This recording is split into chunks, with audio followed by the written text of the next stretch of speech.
Hello again, I am Jim Bob and welcome back to F1 Manager 24 Race Team Career with Cadillac here on the PC.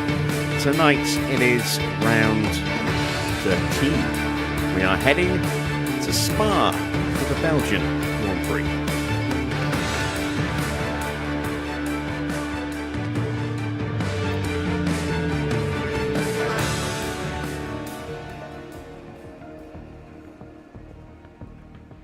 So, tonight's one of my favourite circuits, Belgium. I do love this track. It is one that has evolved a lot over the years.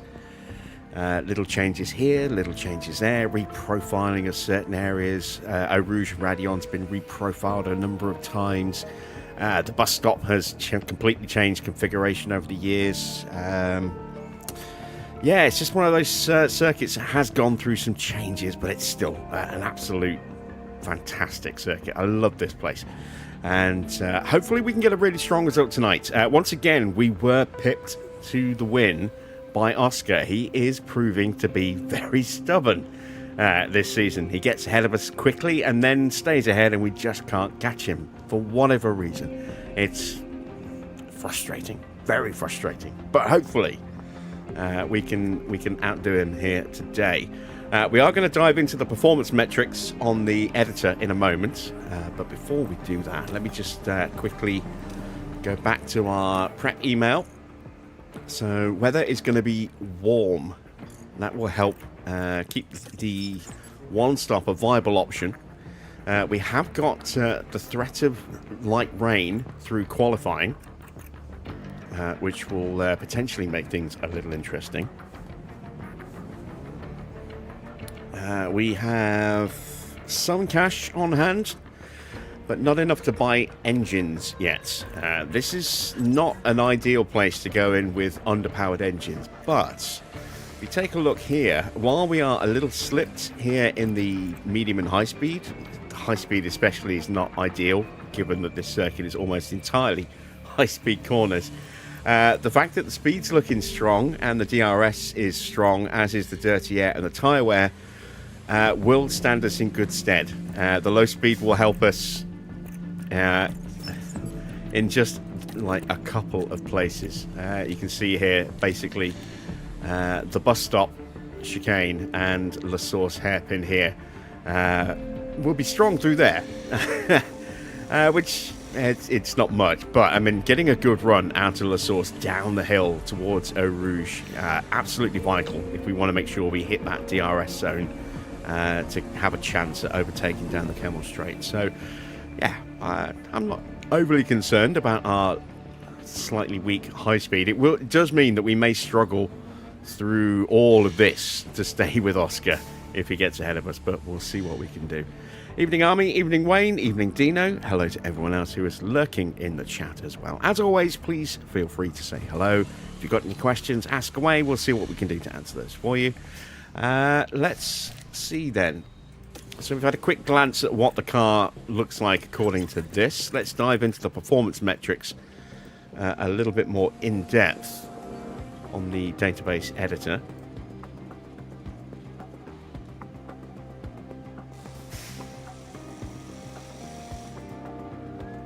So, according to development, we have stagnated a little bit because we've got a couple more projects still to come. We've got our wings that are still on the way, and I think it was another suspension that's coming as well. But Williams with a big uptick in development since Austria. Let's see, Honda have had an uptick as well. Ferrari stayed static. McLaren have just edged ahead of them. Audi have had a huge upgrade look. You can see their darker red line getting a big jump there. Mercedes getting a nice little boost as well. Ford have also stayed static since Austria. They had a minor upgrade in development before then. We've got a slight improvement for Minardi as well. And then Toyota haven't had any development since Jeddah. So, yeah, we are the team that's had the longest period now since an upgrade has been developed. But again, this is not reflective of what's actually on the car. So let's dive across here. And it does look like Alex Albon has got the best spec'd car going into tonight's race at 62.74% overall. Then it is our two drivers, both on the same spec, Max and Lando.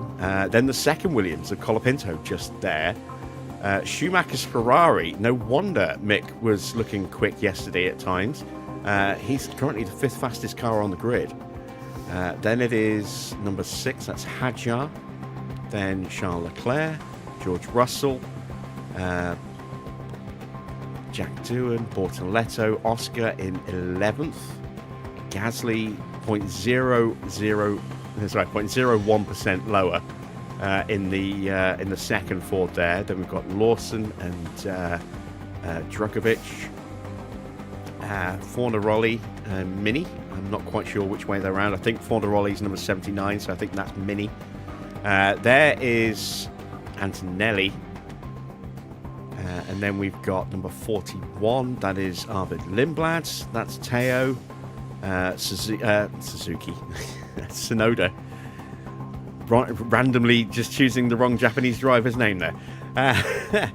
And then we have number 55, Carlos Sainz, and at the bottom, Ollie Bearman. His car is over 5.5% worse than the top car, which is the Williams of Alex Albon, who is almost 1% clear of our boys, actually. So that's quite a big step.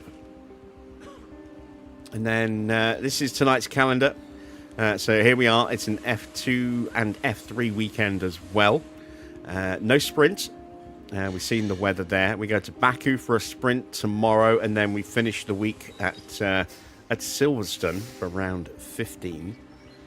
But let us get back to the race in hand, which is Spa. Evening, Storm Tracker Odin. Right.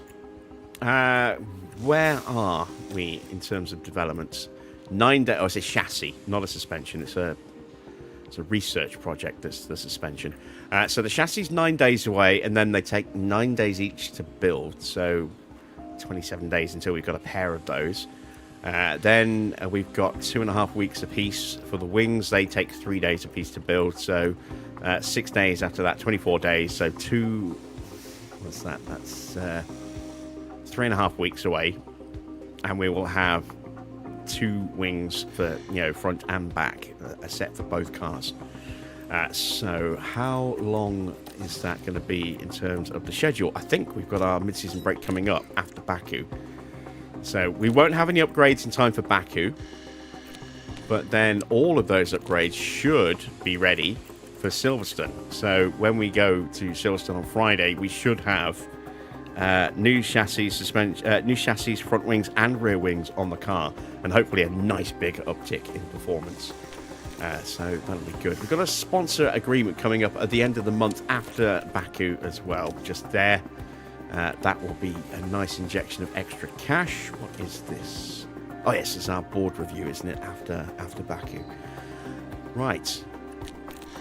So let's set some targets for tonight. We're going to be going third with Max again, so there is the option of fighting with Norris.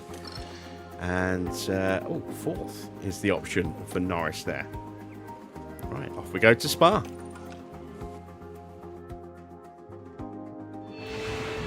This weekend we're in Belgium, in the picturesque province of Liège. Taking a look at the top of the constructors' standings, we've got a team that's starting to pull away. And at round 14, we're well into the season and the points allocation. Ladies and gentlemen, this is Formula One. I love this shot. Look at the circuit, just at the different elevation change throughout the circuit there. It really does indicate just how much of an elevation change there is from one half of the circuit round to the other end.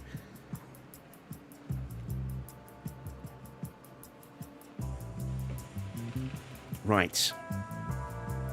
Let's get ourselves prepped for practice, shall we?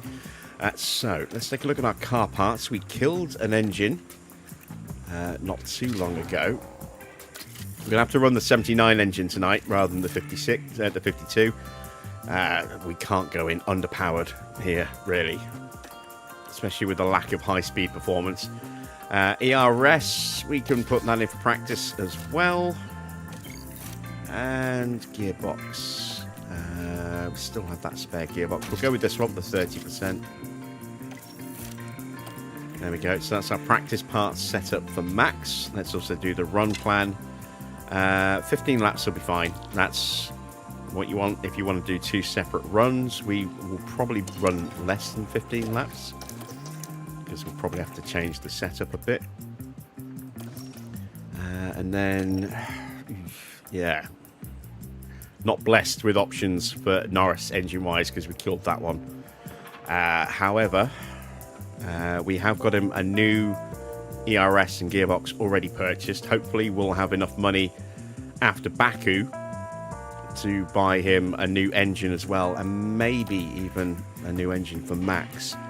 And then I was toying with the idea of taking the penalties at Baku, but I'd rather wait till we get the engine so we can take all the penalties in one go rather than have to do penalties at 2 separate circuits. So we might have to wait till after Silverstone, because Silverstone's not a good circuit to take penalties at. Right, so let's finish doing the parts here for Norris. Down to just one functioning race gearbox as well now, hence why we've had to buy him another one. We will use this one for practice. And driving options, drop the pace and the stats and usage. And let's do some setups. So, a nice low downforce circuit. We're going to go with... Let's start with a 3.5 on the front. We'll go with a 9 on the rear. And straight away I can see that that isn't going to work. So, we're going to need a 9.5. So, let's go there then. We'll go with a 3.7 on the roll bar.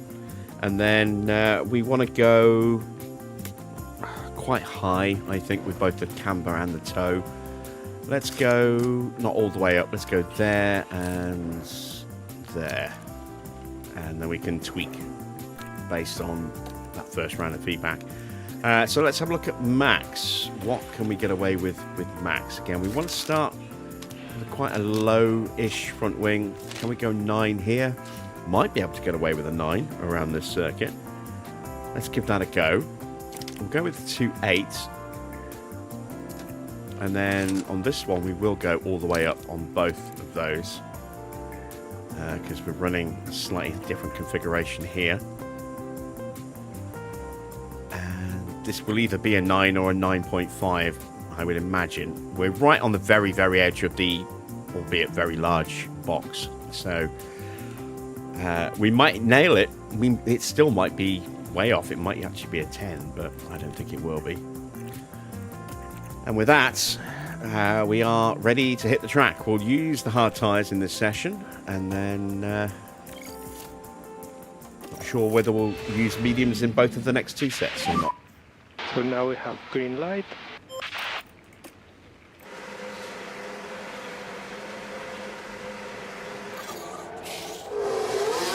We've got some wear on the engine or the powertrain for Arvid Lindblad's car and for Isaac Hadjar's car. We have got some rookies running. Yeah, radio's very good for us. I don't remember who that is. It's not Ricardo. We'll check in a second. But normal drivers for Ferrari, no rookies there.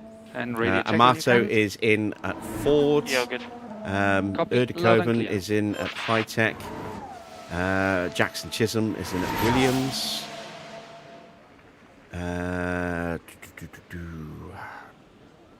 Is that Poller? Can't remember who that is. And that's it for the rookies. So let's just confirm who those are. Paolo Ricalde, that's it. That's who is in. It's Pollard. There we go. Kimberly Pollard. That's the one I couldn't remember as well. So, not many rookies getting a run out. Again, it is an F2 and F3 weekend, so that might be a reason why the number of rookies is low. That said, Amato is definitely in F2. He is Ugo's biggest challenger this season.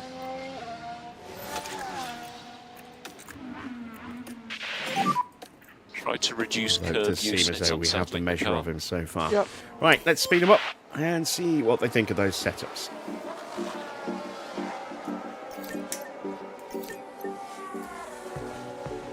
And while we're waiting, a little bit of F1 news. Can you check the temperature?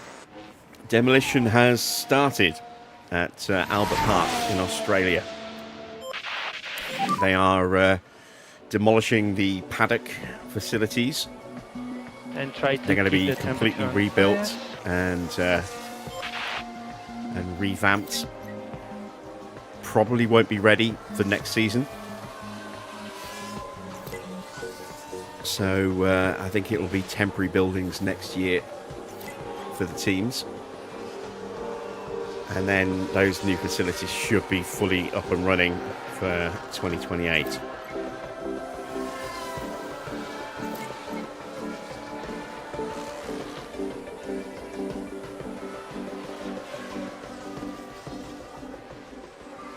That's if I read that correctly. They might actually be Anything ready we can next help year, you I'm not with? sure, but maybe it was talking about other events this year that will have to use Copy that. temporary events, but I could have sworn they were talking about next year's Grand Prix.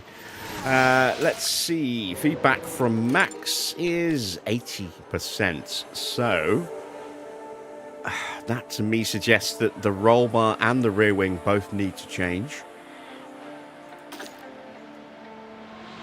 Let's see what Lando thinks of his setup. And we'll call Max in. Any feedback on the car? Just a great rating for Okay, second Norris. car to He's at drive. 88%. Copy that. So a bit better, but definitely something needs to change.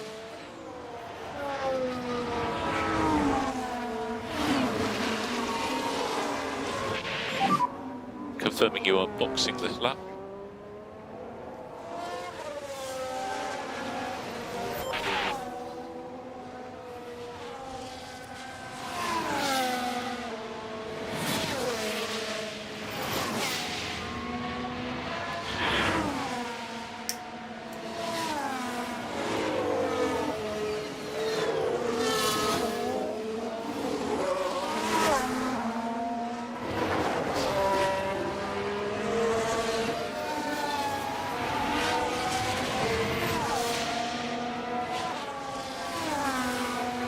Temperature of 40 degrees. That's a little warmer than I was expecting to see.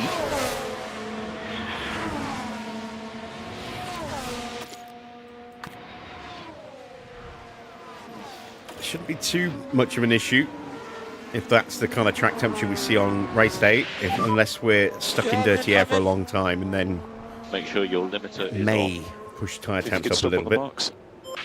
We'll definitely be on for a one stop, probably softs to mediums or mediums to softs. Given our tyre wear is very, very strong. Yeah, that is a 9.5. But we still need to find another big chunk of performance as well. So we're going to bring that to a 3.7. And then let's bring this down a little bit. And yeah, those gaps look pretty healthy. So we'll try that, see how that works.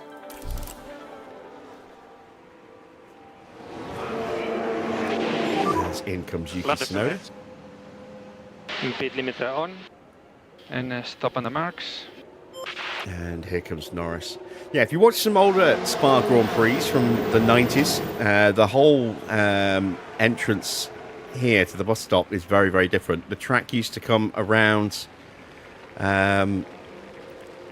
more of a sort of straightened out line there, and then it would carry on straight into the pits, and the bus stop chicane would actually go up here and then curve around on the start-finish straight. So that was, rather than what it is now, the profile of that was actually a curve which would feed into the bus stop chicane, which would then feed back into Blanchiment, and it was just like a straight line runoff area into the pit lane. I'm not quite sure why they decided to change that to this version.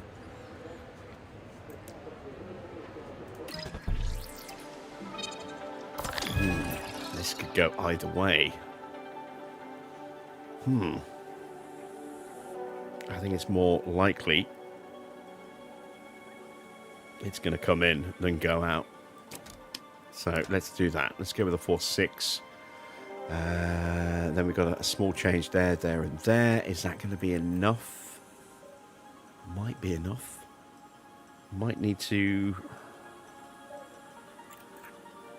move the front wing a touch, but I don't want to break the rear wing, which is where it needs to be.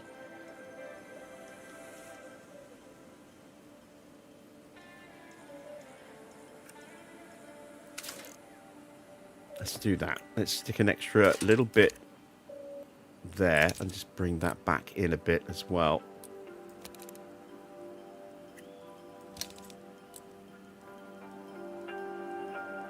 Yeah, let's try that. See if that works.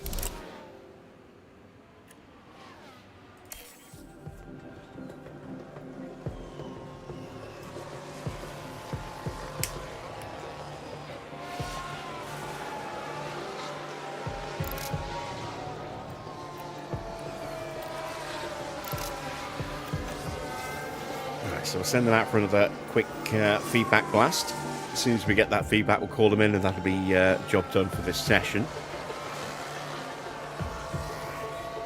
Car part knowledge is almost fully learnt again. So we won't need to spend too long on the track this weekend.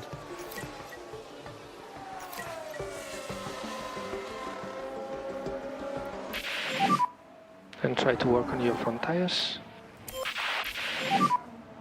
The tires?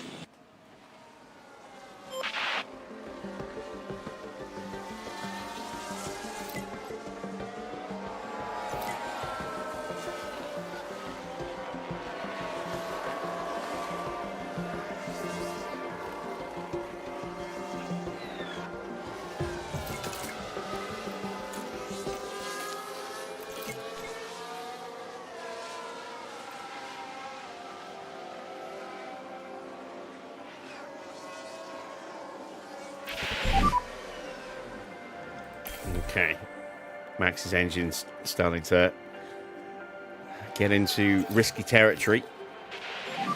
No fault yet, but getting close. We're up to 97% on that feedback, so just a minor tweak needed. Might be the front wing, might just be the camber that needs to change. It's probably one of those two.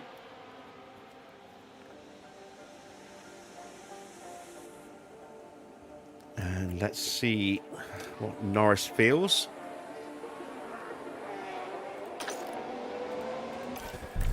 Let's call Max in.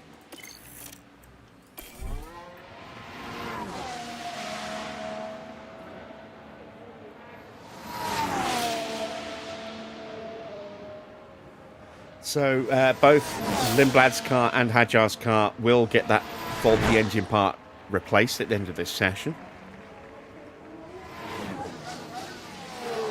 So no risk of incurring a Parc Fermé regulation breach. But maybe they'll get a penalty for a replacement engine part outside of their allocation. We're not the only ones who have been having some bad luck with powertrain parts. I'm sure others are breaching those limits very soon as well. Norris is only great, so that's less than... I'm happy. That's 97 or less. And it's 91. Just a 3% improvement. That's not bad. Let's have a quick look, actually. If we go to reports, circuit info, and powertrain usage. So Drugovich is on his final gearbox. You can see Fornaroli's already on gearbox number 5, so he's already had a part replacement outside of his allocation. Albon is on his 3rd ERS. That's already a violation, as is Drugovich there as well, and Fornaroli there. So we don't know when they put those in. But you can see we're on gearbox number 4 for Lando. And of course, it's not necessarily indicative that that's the only part that we've got left, because we do have other gearboxes still. It's just the 4th one is our best gearbox. So there is still life in the other ones. I don't know whether the AI will continue to sort of switch back and forth between their parts. So if they run out of allocated parts, whether they will go back to previous parts that are a bit worn but technically usable. Or if they'll just break the cost cap potentially by just buying lots of new parts. Not really sure. It's never really all that clear Limiter off, please. as So to what stop the on the AI marks. gets up to. Right, Max is in. Let's see. Is it camber or front wing? It's front wing. Again, could go either way. We're going to bring it in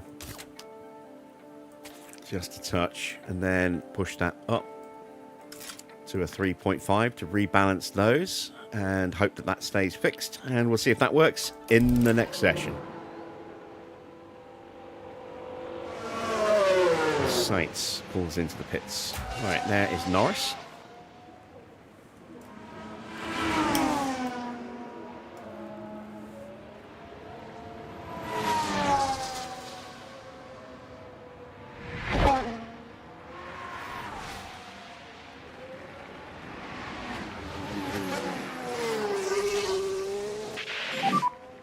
only pit lane. And we need speed limiter on, and stop in front of the garage.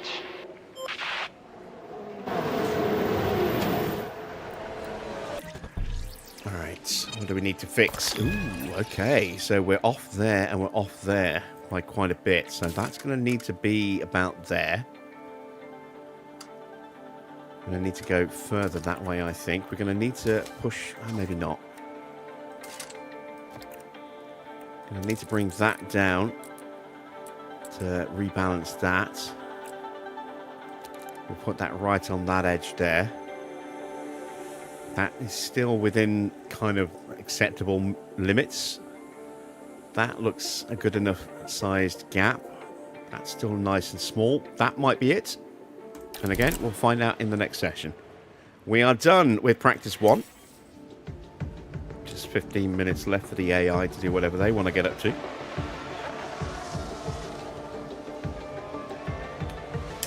And here we've got a yellow flag. Let's see what happened there. And Urdekoven And the controls lost. having And a once little it bit of a started, moment. They were pretty powerless to do anything.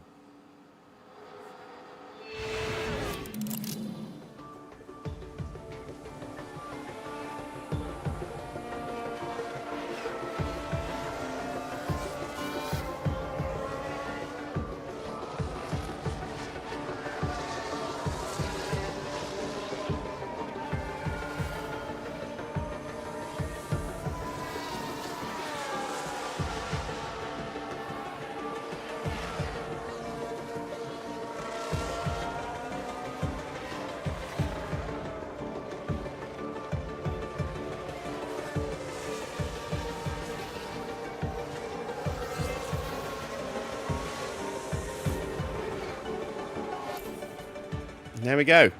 That's the end of practice 1.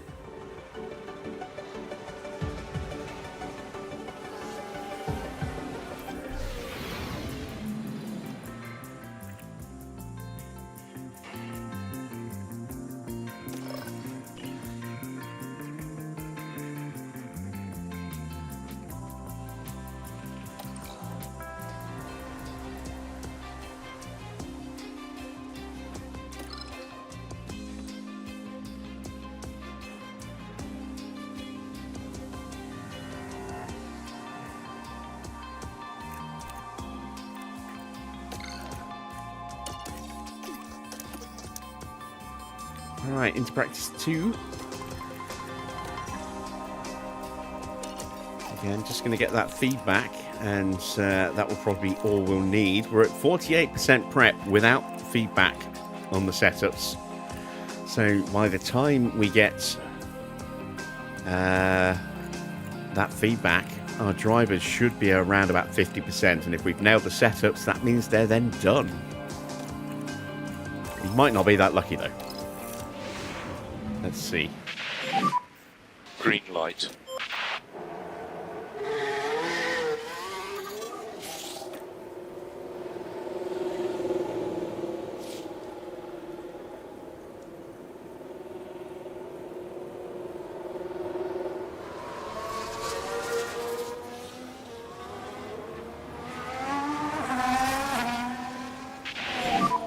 Just work on your tyres. Okay. Try to reduce the hit on the curb. Track temperature still just over 40 degrees. Let's keep an eye on that, see if it goes up or down. Yeah, confirm.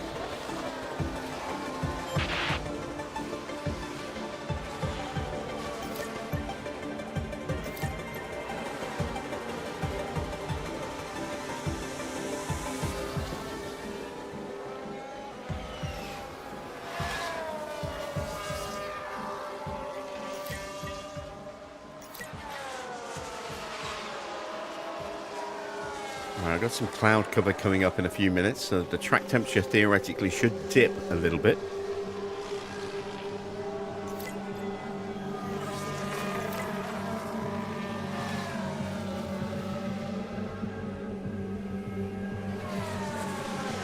And it doesn't look like it's going to. Ambient temperature isn't changing at all.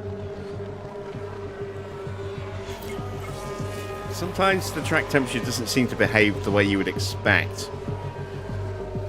So I would have expected it to have cooled off a little bit there. We've got some full unadulterated sunshine coming very, very Any feedback soon. on the car? So again, in theory, that should push the track temperature up. Understood. But I get the feeling it will stay locked to 40 degrees for some reason. Feedback from Norris, it's not sorted the car out. We made it worse. We made it 1% better. Oh dear. I'd say still work to do. Maybe we need to bring that roll bar to a 5.5. And we're waiting on Max this time.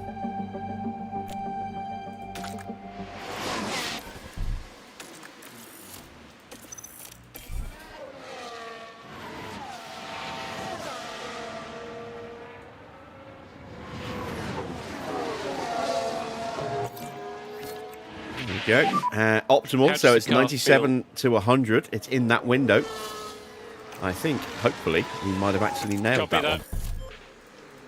We'll wait till we get back to the pits and find out, seeing as we're only a couple of Practice corners your away. pit lane entry. Yeah.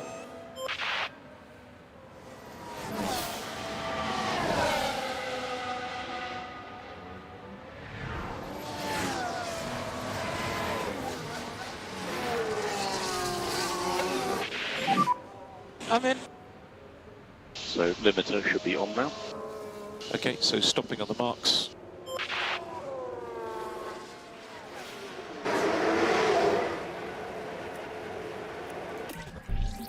Did we nail it? Yes, there we go. Love to see that. So Max is done.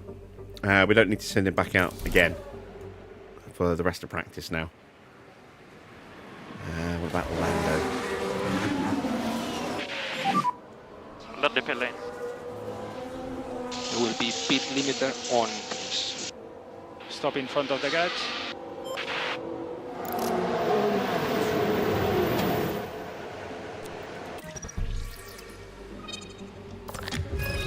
No, it's the braking stability that's off. That's not going to be enough. So I'm going to need to do that as well. Maybe even do that and then bring that back that way. Will that break our straights? Hope not. Let's try that. And we will sell Lando back out because, you know, this 8% is a fair bit to find, and if we've made it worse, I don't think we have. It should be better, but you know, there's definitely a chance to leave a lot of potential performance on the table.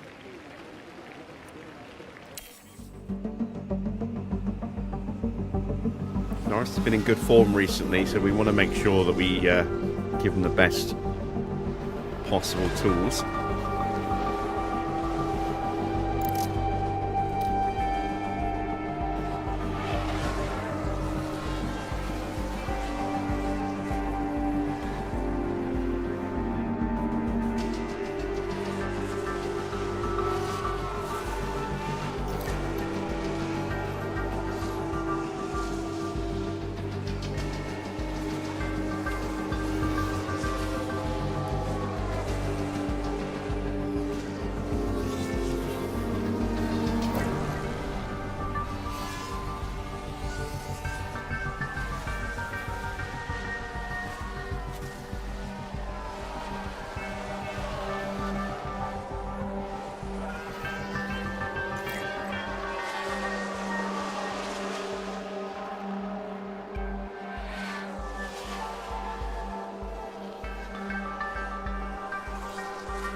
Almost done.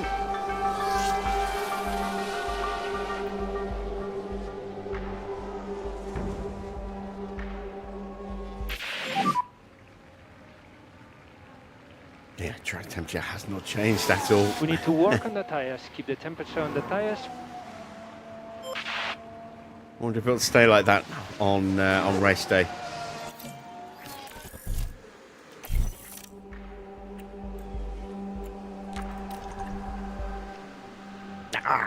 We got close. We got very close. So that is going to need to go back there. But now we know where that needs to be.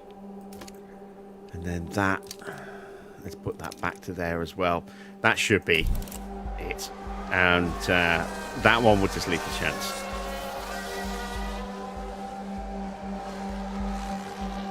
Can't really afford to put too many extra miles on Norris's car. Not yet, anyway. So that's it for us entirely for practice. We'll have to sim through, or run through at 16 times speed in practice 3 rather than simming, or else they will go back out. That would risk them crashing. It will also risk them using up tyres I do not want them to use, and maybe messing up the setups as well. So yeah, not ideal. I wish we had the option when we hit sim to send our drivers out or not send them out. And if you are ever going to sim a session, don't ever bother configuring setups and stuff, because they will completely ignore it. They'll use different tyres to what you plan to send them out on. They'll run a different number of laps and they'll run a different setup. They'll just go completely random.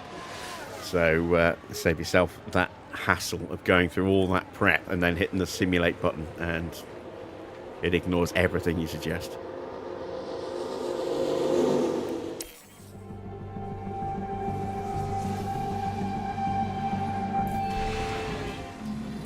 Practice 2's in the books. Formula Raleigh and Mini both with penalties, so maybe they are having new part penalties today. Mini has that placement penalty, doesn't he, for taking out Formula Raleigh in yesterday's race. A bit harsh. I mean, it wasn't like he intended to do it, but got a penalty for it. On to the Saturday. Light rain forecast at some point on this day. Will it be only in this session? We are going to...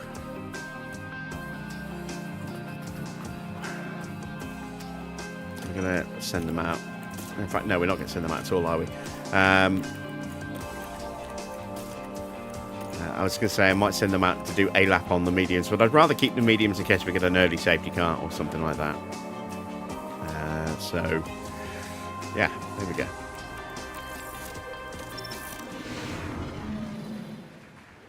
So, sitting in the garage, we'll hand back 2 sets of softs by default. Track temperature is still 40.1 degrees, locked 3, in. 2, 1, green light. Is it going to rain? Briefly. It is going to briefly rain here. How much? Not much.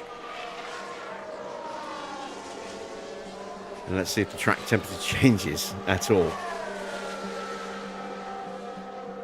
Still 40 degrees. And see if it actually cools down in the rain or not. Because then we'll know whether or not the track temperature's glitched out or not.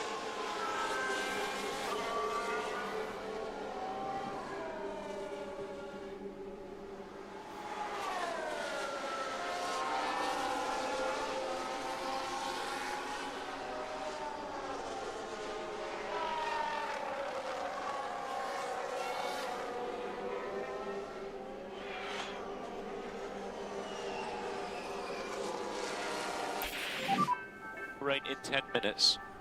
Okay.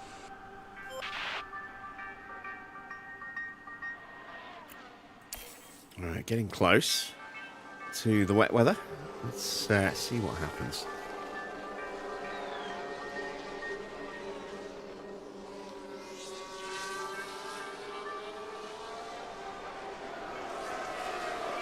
Ooh. Oh no, wait, it's the... There we go, it's moving. It's actually going down. 39.5 degrees. How wet's it going to get? Are we actually going to get it over 1 mil? I don't think it will. It might do. So I think it'll get close. We're at 0.6. Yeah, it might do actually. Might well go over 1 mil. Not suggesting that there, but again, You can never really truly believe what it says here. This is more of a guide, you know, a suggestion than what's actually definitely going to happen. So you can see this rain period is already a lot longer than we were originally forecast for. We're up to 0.9 mil. It's just going to fall short, isn't it? 0.95, 96, 97. No, there we go. There's It's a drying yellow up again. flag now. And we've had to spin for Franco. Now this, I think, was at turn 13. The no, Lafani that's chicane. not how to do it. And there'll Kept be it out the words barrier, had but after this, only I'm just. sure.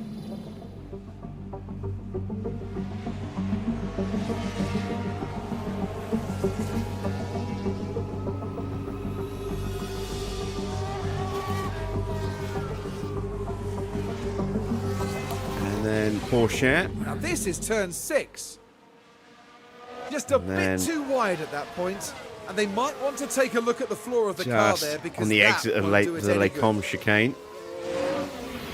Having a little wobble.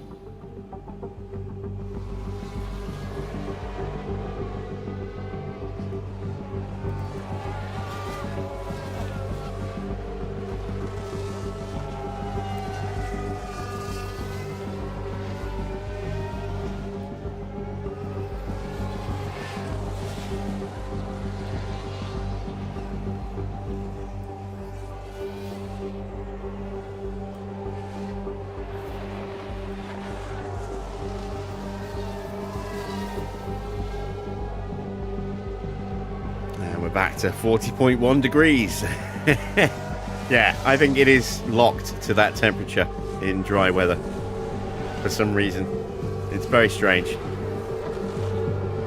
So I wouldn't be at all surprised to see that as our race day temperature as well, as a steady 40.1 all the way through. And that's it for practice.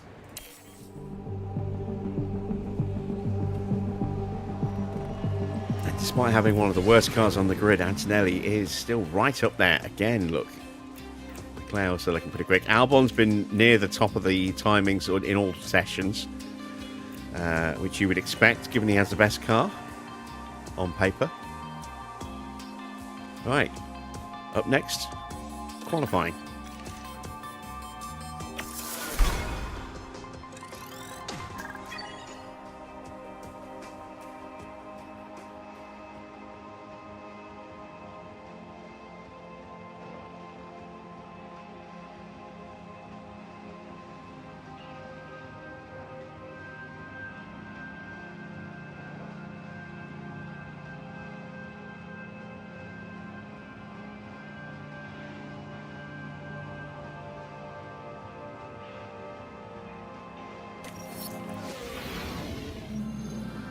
Hello and welcome to the much anticipated qualifying session. Qualifying at Spa is one of the most exciting sessions of the year, and the season's longest lap leaves little margin for error. Drivers need to give it their all whilst avoiding any mistakes. There's been a bit of talk about Alex Albon, Karun. How are things looking for him today? They must be feeling good after their fast lap times in practice. Confidence can do great things for a driver, so I'm excited to see how they handle qualifying. But don't go anywhere, folks. It's nearly time for qualifying.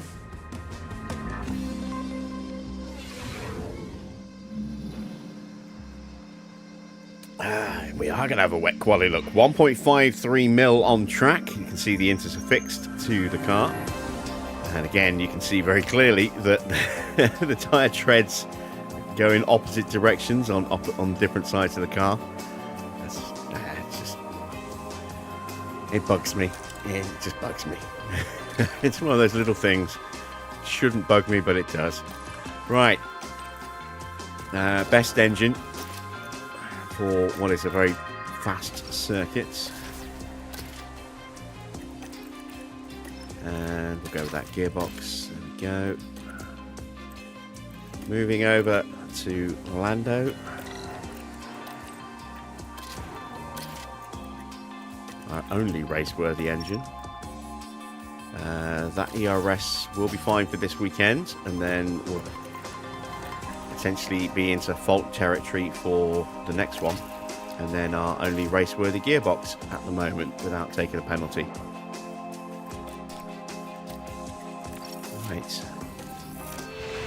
Let's take a look at the water level.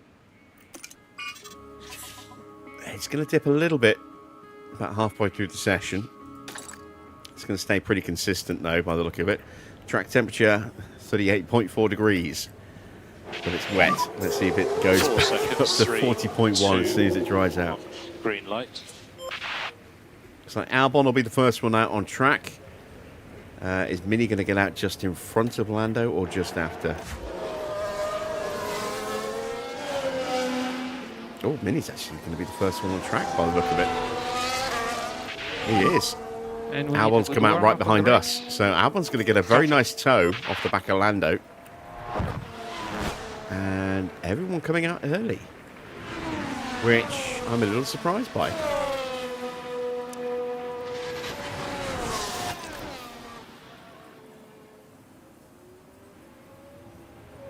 Just waiting his chance to come out. There he is at the back of the queue. Some cars are definitely going to get held up here. Got the two Ferraris running with a small gap between, but look at how tight the cars are in front of Schumacher here. The two Mercedes are literally glued together, nose to tail. A small mistake from one of these cars towards the front of each of these trains is going to cause huge problems for everyone behind.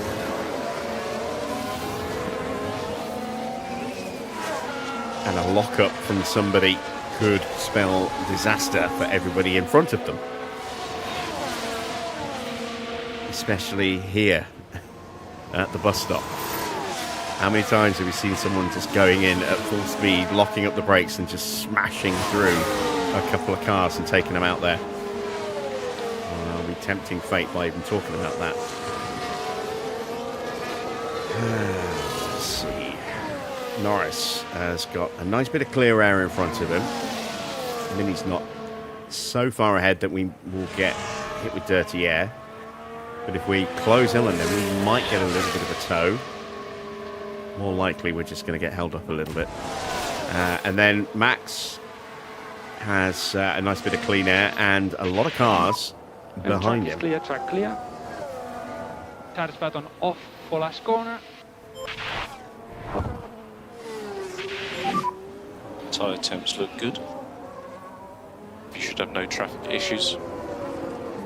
It's Charles Leclerc behind us, so that gives me a little bit of comfort that it's Leclerc behind us and not Tsunoda. Of the two Honda drivers, I know which one's more likely to have a big lockup and destroy us.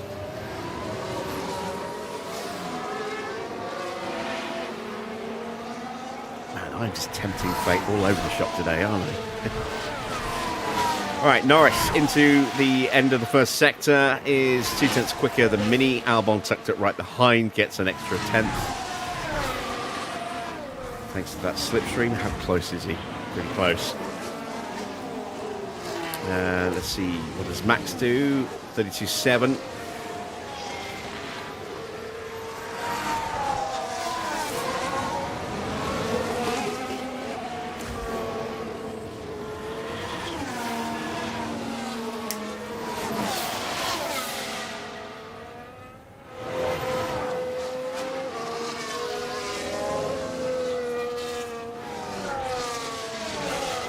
Middle split coming up as we exit Stavlo. And we are quicker than Mini again and quicker than Albon. Albon hitting that dirty air.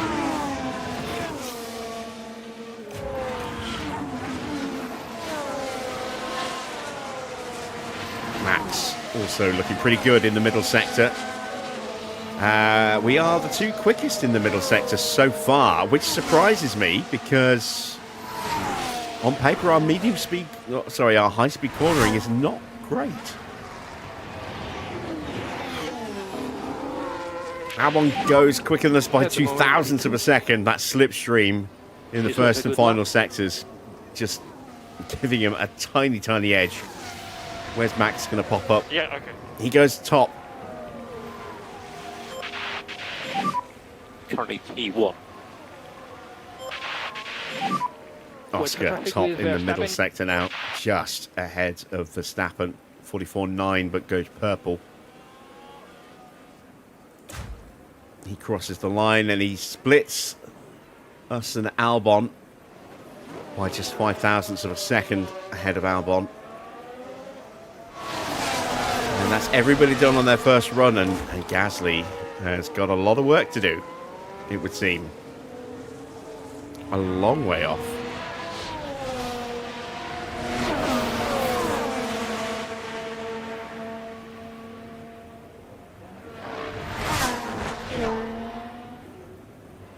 We went out pretty much straight away. It's an 18-minute session. And there is going to be time for 2 more runs. But only just.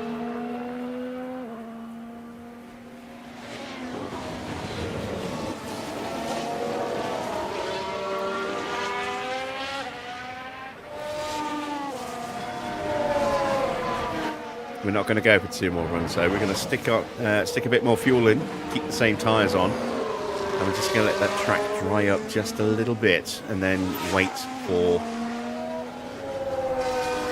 bit of clear track and try and pick our moment.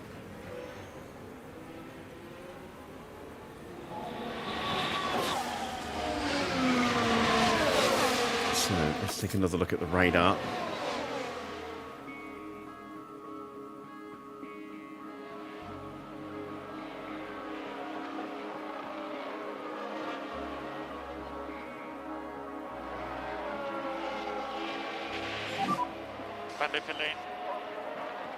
Slippery track, pit exit. Cool.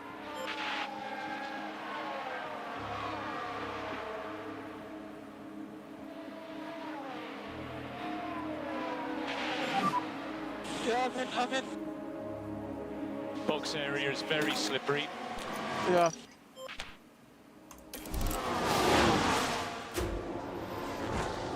Look at everyone queuing to get back into the pit lane.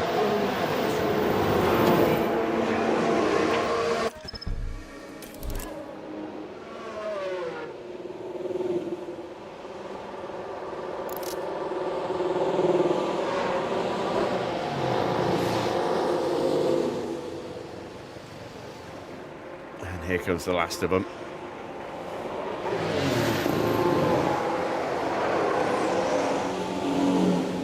So, the 2 Mercedes are straddling the elimination line at the moment, just 100th of a second between them.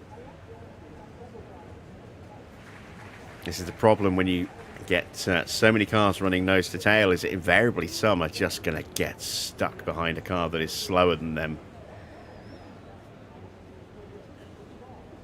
And so they can't unleash the actual pace of their car. That's why I was so surprised with the weather being pretty static. I was surprised that they all piled out straight away at the beginning there. It's very rare to see that in normal qualifying when there is no real big change in the weather.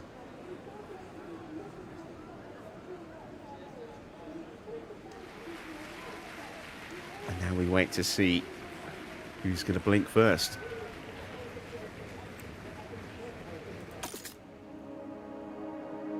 Getting closer to that little dip.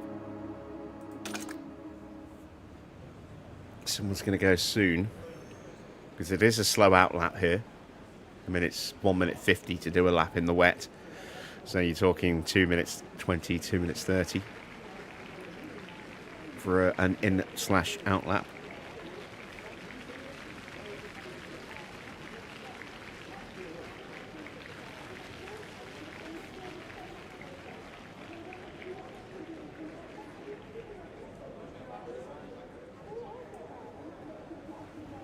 Not much separating the top 4.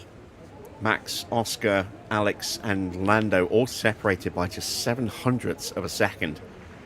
And then Schumacher 0.4 away. in 5th. And then again, from Colapinto down to Porsche is, again, just, what, 800ths of a second? Less than 800ths of a second. Separating, in fact, you got, 1, 2, 3, 4, 5, 6 cars separated by just by less than 800ths of a second. Very, very tight in certain parts here. Gasly's gone out early, as has Gabriele Mini, even in Gina.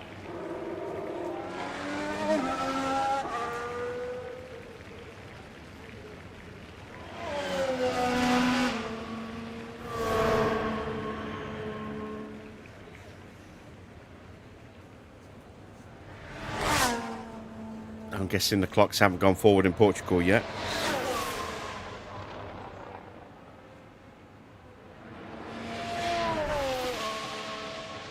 Evening, Johnny. Oh, Mini's made a mistake.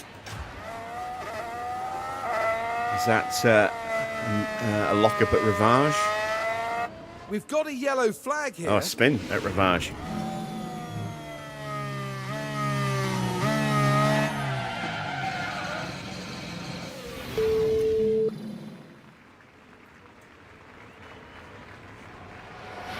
A few more out on track now.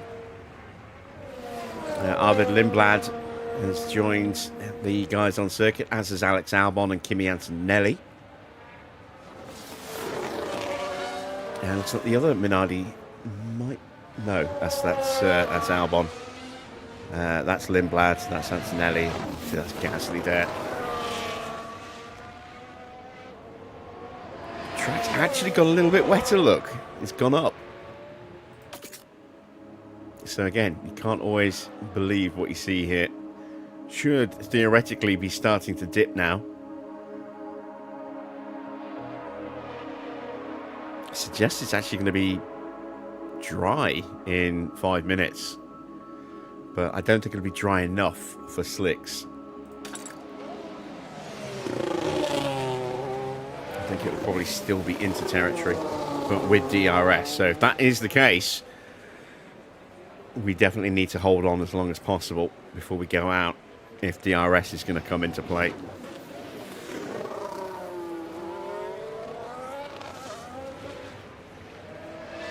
Mini just gets through without being held up there by Colapinto and Hadjar. He's got traffic in front of him though, as he heads down the Kemmel Straight to Lecombe. He's not going to get through there. So through Lecombe into Malmedy. Oh, might have lost a touch of time there. Into Rivage, where he spun on his warm-up lap. Three Speakers corner. He's not going to catch Sainz before Huon.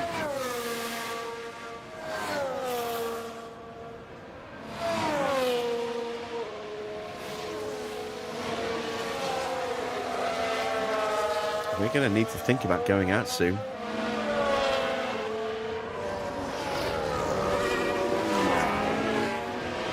Through Lafagna and Stabilo, still hasn't got through. Oh, and he might well have been held up a little bit there. It's not a good lap so far. No improvement in the first sector.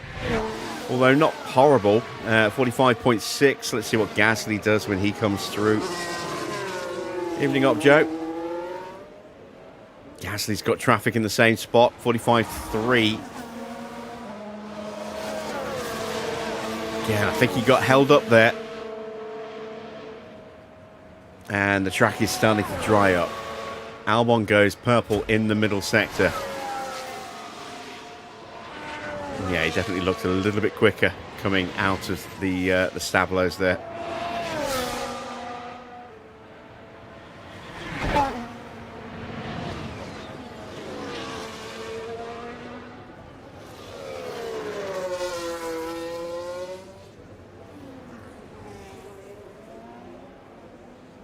So Albon should go top. No, he doesn't. Doesn't get the improvement he needs in either the first or final sectors to do that. He should be safe anyway. I don't think he'll be at risk. Unless the track gets really quick in the closing seconds. Gasly's up to P9 with his lap. Vlad's P13. There's no improvement from Mini. He stays where he is. And we're going to go now because we are going to hit traffic. We're going to get caught with cars coming through, so we're going to have to pull over. So we want that little bit of extra time to still make it round and cross the line.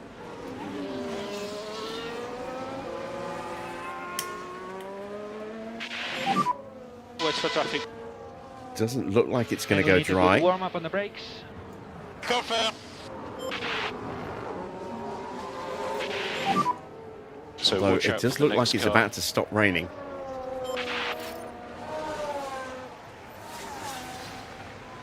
All right, Bearman is 10th. Colapinto is going up for the line. Porsche has not improved. Sainz is not improved. So both Mercedes are out. Jack Doohan is out. Hadjar is out because that's a terrible first sector. Look at that. He's down 4 seconds to Bearman in the first sector alone. Colapinto goes up to P5.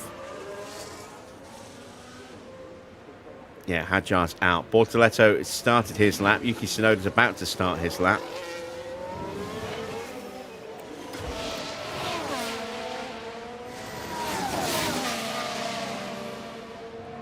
Norris just getting in somebody's way. One of the Audis there. Norris, watch out for Norris right behind you. And then that was Piastri whizzing through on the approach to Lafayette.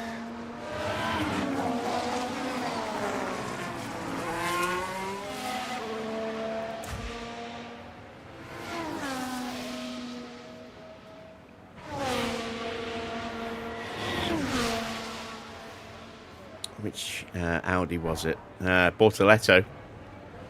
46.5. Yeah, Bortoletto's out as well. He's not going to make it through. So it's down to Tsunoda to see if he can get out of Q1. Everyone else in the bottom is already out. Doing a good job on tires. And track is clear, track clear. And charge button off for last corner. Charge button off. We could just call lap off, but we'll do it anyway just to see what kind of pace we could get. And you are is Tsunoda going to make it out of Q1? It's going to be tight. I don't think he's going to do it. Lawson is about 4/10 up on him so far.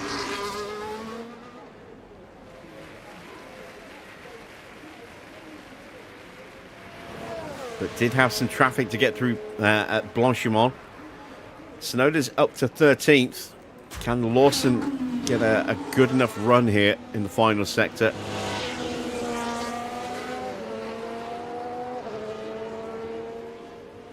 He can. He goes 7th. So Fornaroli has been bumped. He's still on a lap. Lindblad now in danger. Good first sector for both of our drivers.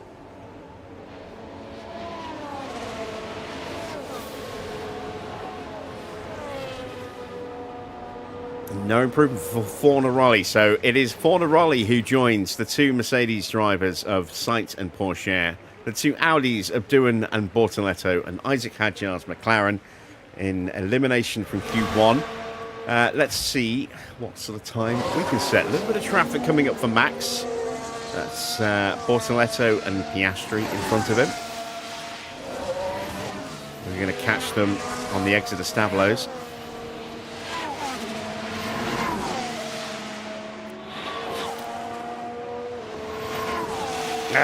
Big lift. So yeah, Max is done. We'll call him in. No point finishing the lap. It's a shame because he would have gone. He would have extended his lead at the top. In the end, it's Norris who'll take top spot. Doesn't really matter because it's only the Q1, but yeah, Max would have gone top there had he not been blocked on the run up to Blanchimont. Right, not a bad first session. 6 cars out. We are top and second. And the car looking better than I was expecting.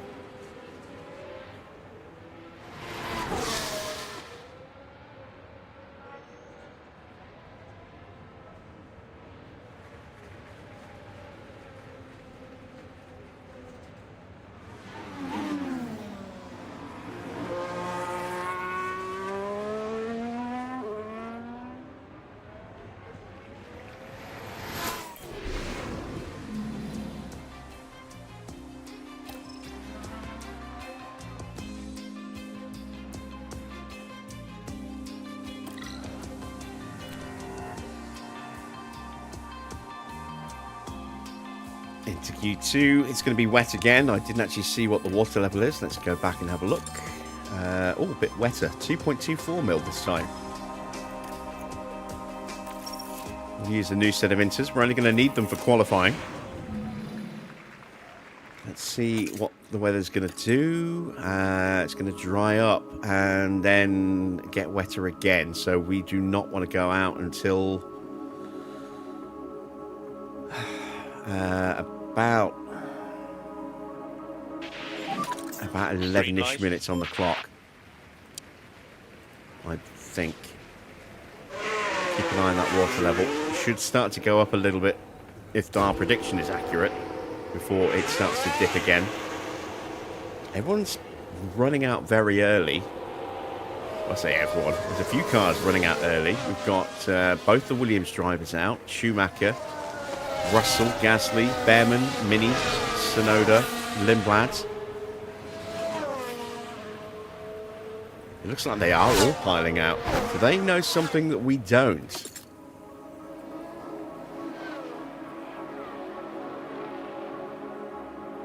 Is our radar wrong?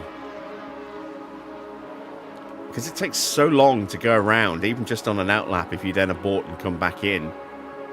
You know, that's 2.5 to 3 minutes lost. That's a lot of time when you don't have a lot of time in qualifying.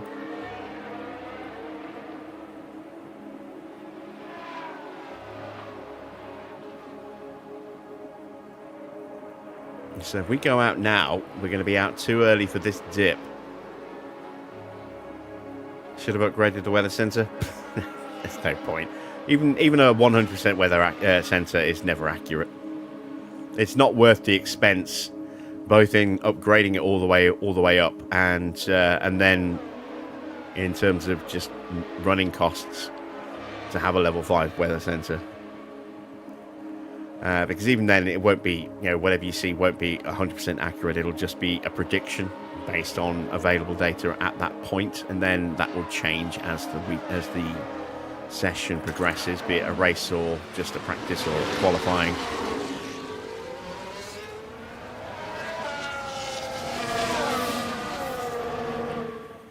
So I just always take it as a rough kind of guideline. And that way I don't have to spend too much money, you know, matching it out to still not be able to trust what it says.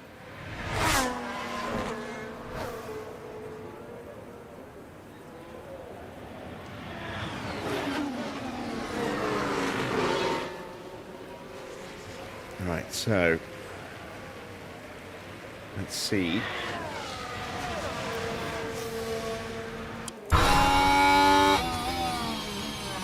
How Sonoda does.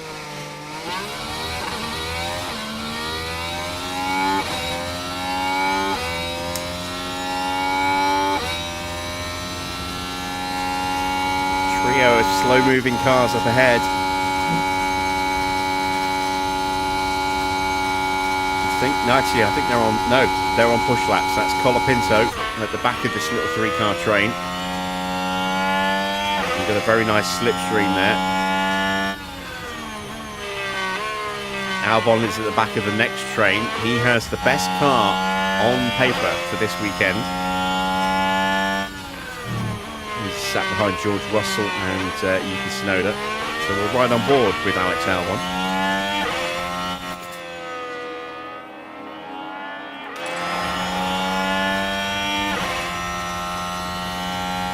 Let's see if I've judged this right.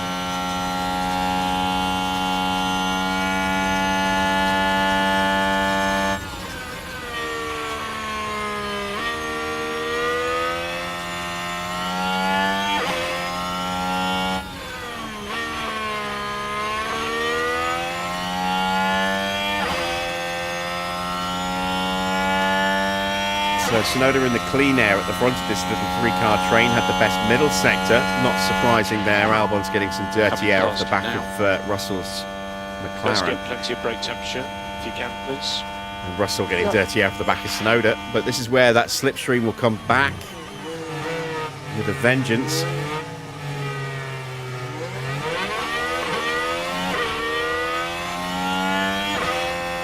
And there you go.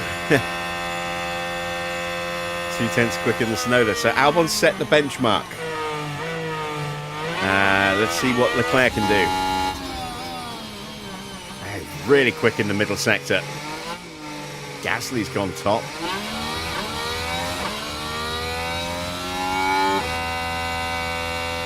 And now Leclerc goes top. And that's everyone done. And look, the track is starting to get a little bit wet, a little bit drier. The question now is, how long is it going to keep drying up before it gets wetter again? Could I have waited just a touch longer?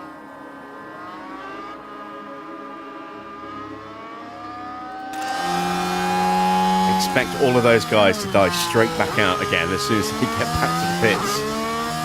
Or, you know, not long after they get back to the pits.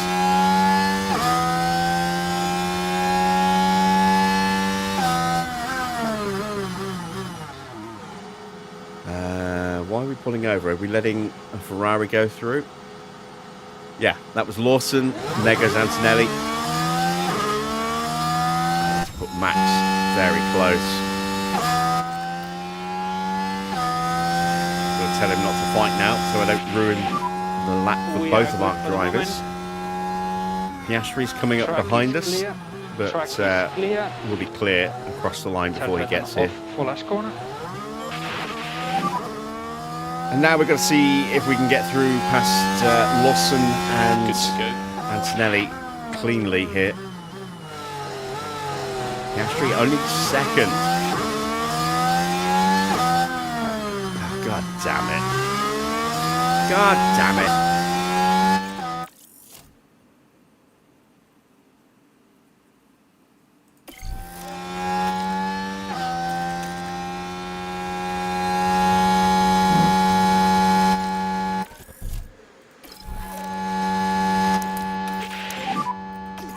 On. Okay. We need to do the full management. Do a fast in lap to get him back and straight back out again as quickly as we can. Look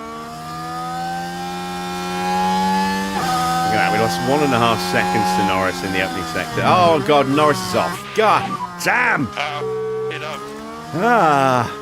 Come on boys, I gave you the perfect window to go out and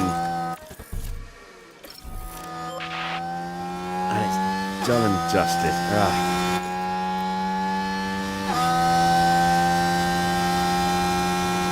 Now we're going to hope we can get back round in time and get out before the track gets wet again.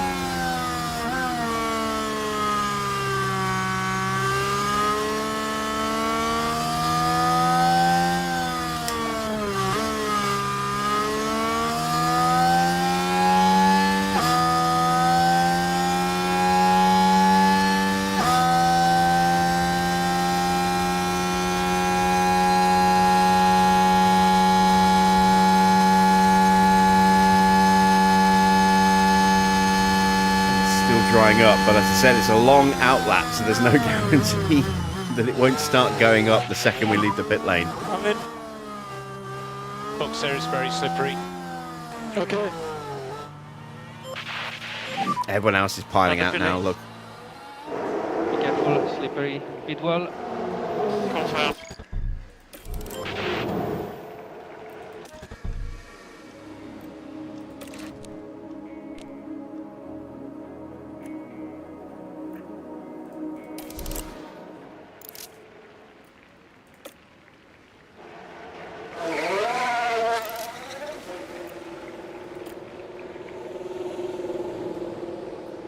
to untick. Max pulling over for Norris as well. And we've got a Minardi in between our two cars. That might be a problem for Norris. Get everything as you want it to be for the start of the lap. Okay. You need to learn the gears. Yeah, confirm.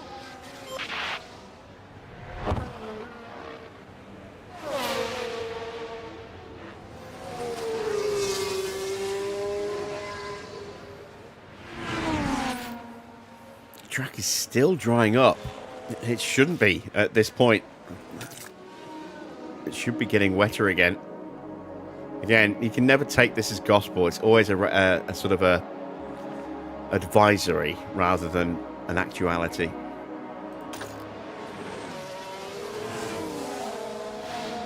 But I did think we had a window that we needed to hit, and turns out we could have done a run at the beginning of the session and still had this run as well. All right, makes it a bit more interesting. We have to nail it this time because we don't have a time on the board.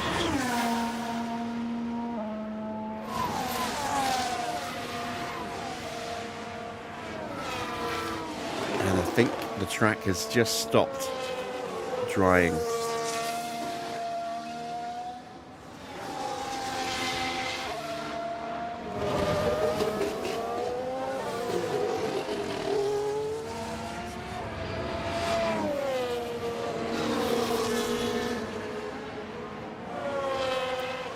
Yes, it has stopped. Right, so it will start to climb again soon. It's still much drier than it was for the first runs. They were going out with 2.1, 2.2 mil on the circuit. Was it 2.2, wasn't it? Be clear. Ah, wrong button. Go. There we go. And it is just starting to edge back up again. And track is clear, track clear. After that. Colapinto's gone purple in the first sector with a 32.8. Let's see if we can beat that. Max does a 32.7.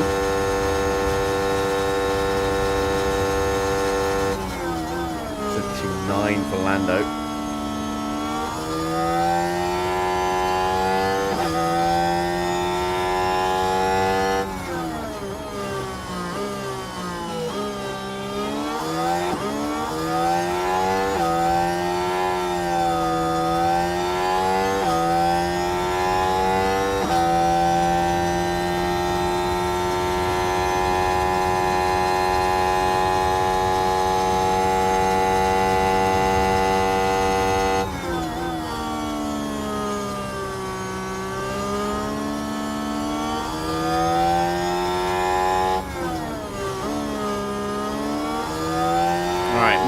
Moved the benchmark to a 149.5, second and a half quicker than the previous runs. Now 149.1 by Gasly. Max purple in the middle sector. Albon's gone purple in the first sector. Again. Norris again a couple of tenths down, so he's about 4 tenths down to Max now. Max goes top with a 148.7. That's quick. Only P1. And another couple of tenths dropped, so Norris losing 2 tenths per sector. That might be a knock-on effect of him having lost confidence with that lock-up he made at Rivage. But that should be safe enough. Yeah, confirm. There's not many cars left to actually set a time. Albon is flying. And again, he does have, on paper, the best car on the grid this weekend.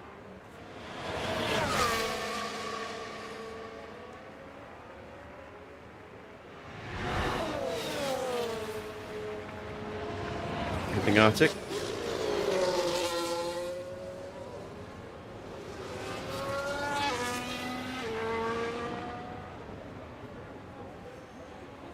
And Albon goes top by 35 thousandths of a second. Russell pops up into third. Norris down to sixth. 3 drivers left to set their time, so we are safe. What about Drogovic, Schumacher and Tsunoda? Here comes Piastri. Piastri goes fourth. He is safe. Tsunoda is out. What about Lawson and Antonelli?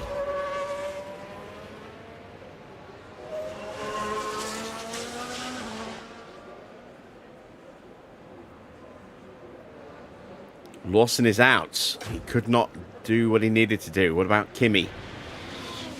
Kimi goes to P3, and that knocks out his teammate, Mick, in 11th place now. And there's nobody left to set a time, and there's not enough time to do another run, because there's only 18 seconds left. So, eliminated from Q2, Mick Schumacher, Yuki Tsunoda, Franco Colapinto, Arvid Lindblad, Liam Lawson, and Ollie Bearman.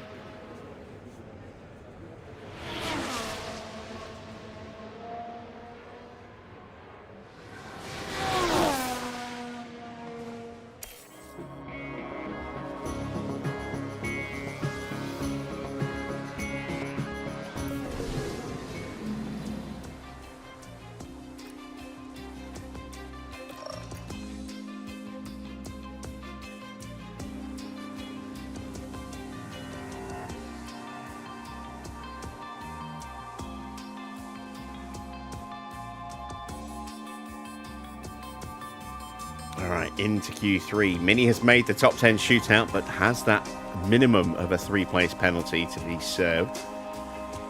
Might even have a part penalty on top of that. We are at 0.83 mil, which is just the wrong side of 0.8 mil for slicks. But there is a chance that the track might dry a touch before it goes up again. So we'll have to play it by ear.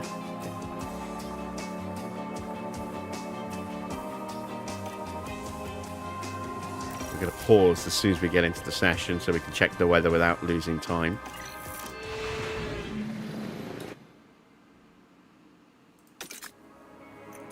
What's the prediction? It's looking like it is going to be definitely slick tyre weather at the end. It's going to stay pretty consistent, but then that's definitely going to be slicks at the very, very end. Let's see. We haven't got time for 2 runs. Actually, we've just got time for 2 runs. But I may go out on softs. Max could potentially absolutely shine here, because it's in that kind of weird little threshold area. It's just perhaps a touch too wet for Max to get the most. But if it was at like 0.78 and we sent him out on softs, he would be very, very quick because of his high adaptability rating. Let's see what happens and who goes out on what tyre. He's just drying.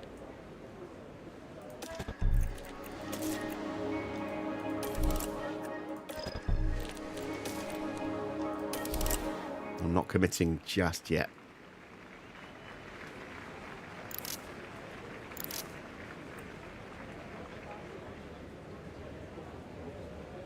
Got about another minute before I need to send them out.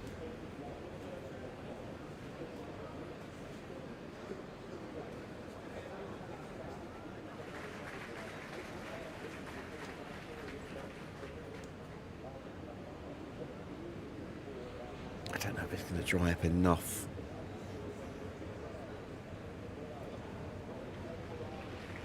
It's not gone down anymore. I don't think it's going to dry up enough. So let's go back to a set of inters.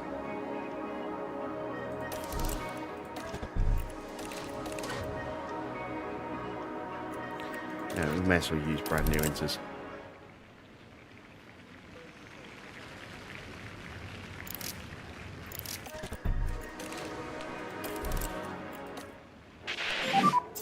Green light.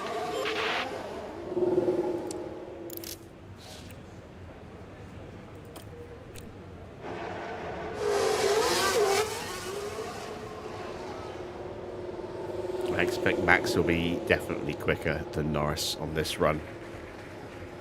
Again, it's only just in that crossover point for Inters. So they will be marginally quicker than Slicks at this point. But it's still not ideal conditions. And this is where Max should theoretically be very, very good.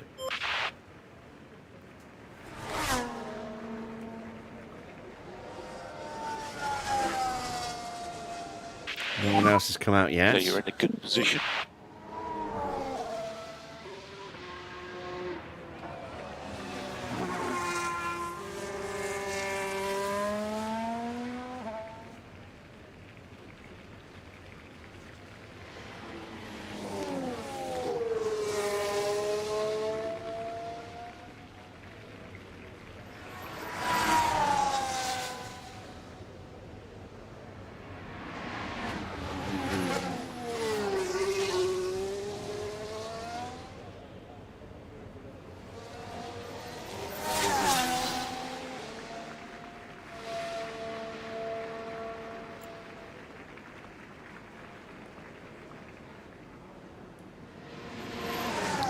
As though the rest of the grid is going to wait and just go out once that track starts to dry that little bit more. So yeah, it's going to be soft all around by the look of it at the end of this session.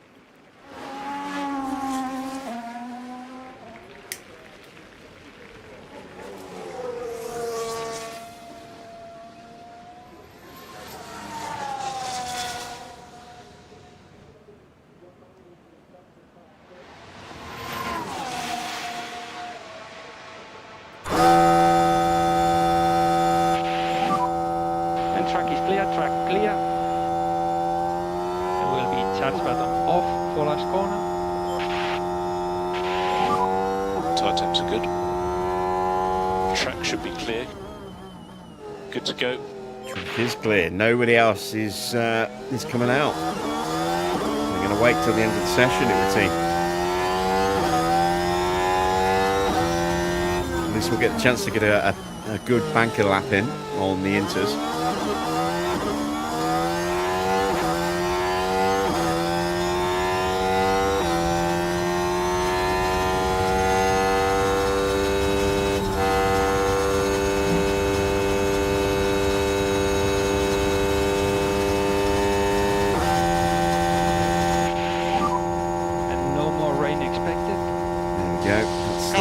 I was expecting. Max is a tenth quicker than Norris in the opening sector.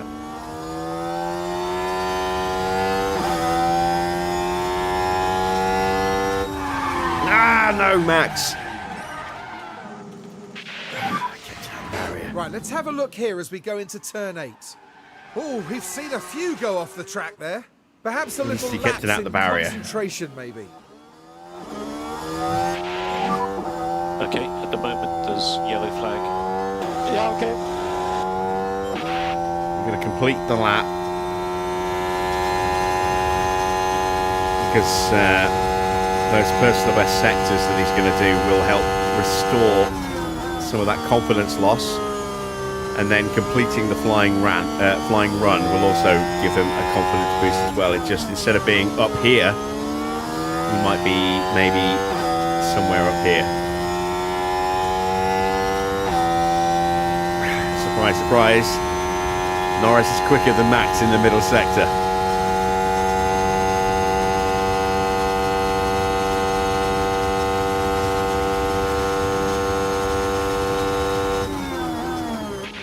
Max might be just a touch quicker here in the final sector. Maybe not, because of the confidence thing. No, he is. He's a tenth quicker. There we go. So, 3 seconds the difference. But there we go. We got Max back above starting confidence. Just. Most of that will have bled away by the time we actually sent him out.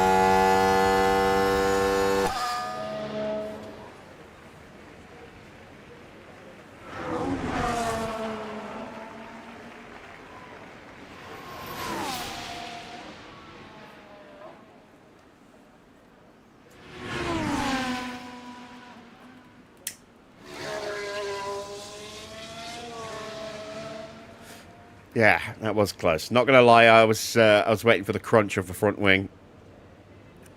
Luckily, it didn't happen.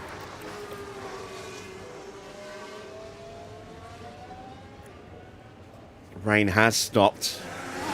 Just about getting the odd drip here and there.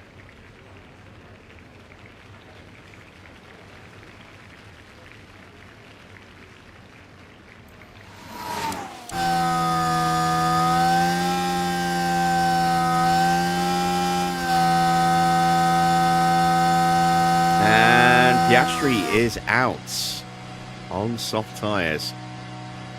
So the track is about to dry up then, if he's going out.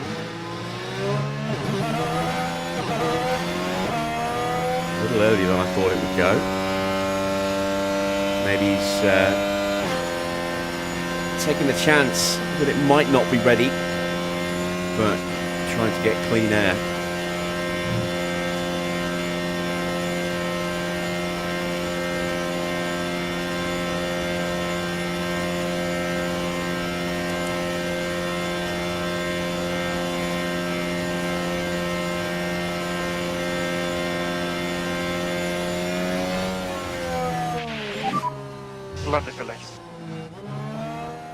Slippery pit lane, be careful.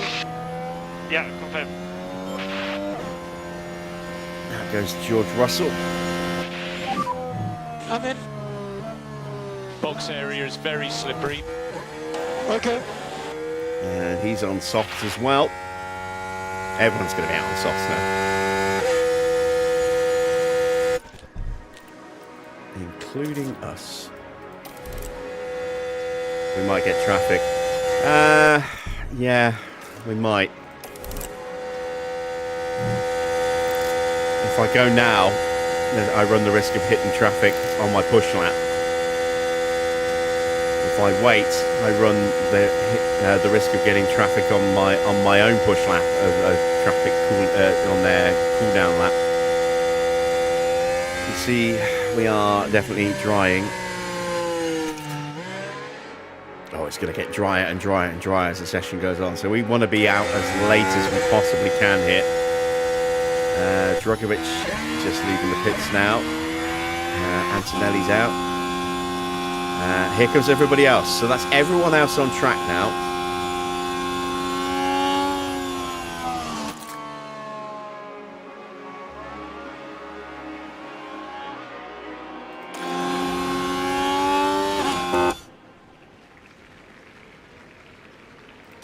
Piastri starts his push.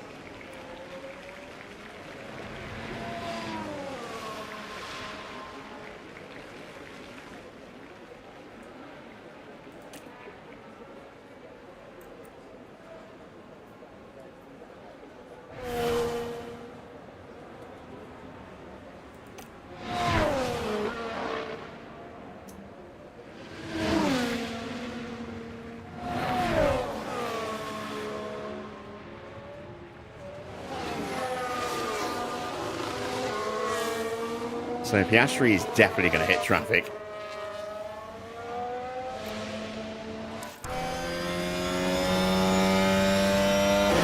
He manages to get past one of the cars there. Is that Mini? No, Mini's a little bit further ahead.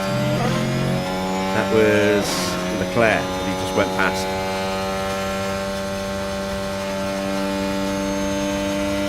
I think that's Gasly in front of him.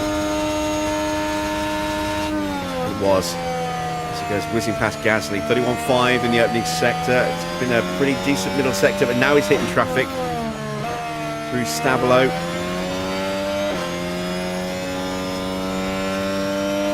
Mini gets out of the way quickly.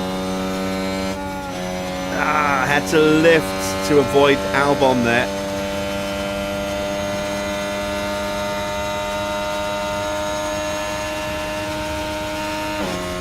We're not out the woods yet in terms of being clear for traffic because George is still coming through. He's going to get ahead of Max. I think Norris might be okay.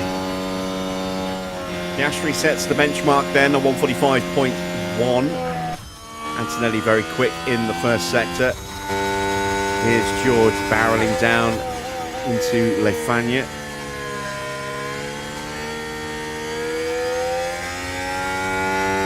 Norris, no sorry, that's Max.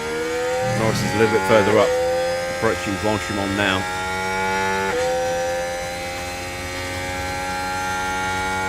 don't get in George's way. Good first sector for Drugovic. Norris has now started pushing. There's Norris going into the bus stop. Track is clear. Track is clear. Max has started pushing as well now, so he'll cross the line in time. There's no risk there. It's just whether George is going to be in the way. He goes top by 64 thousandths of a second. Ibn Daniel.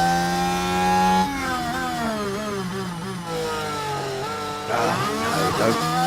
Held up through. Oh, we've got a yellow flag. Who's that for? Avoid locking. Yeah, confirm. Was that Norris? No, it's Antonelli. Yellow. Yeah. George gets out of the way. Nice. There we go. 31-2 for Norris in the first sector. Antonelli, his lock-up meant that he's now only third. So he locked up at the bus stop. Max at 31-1.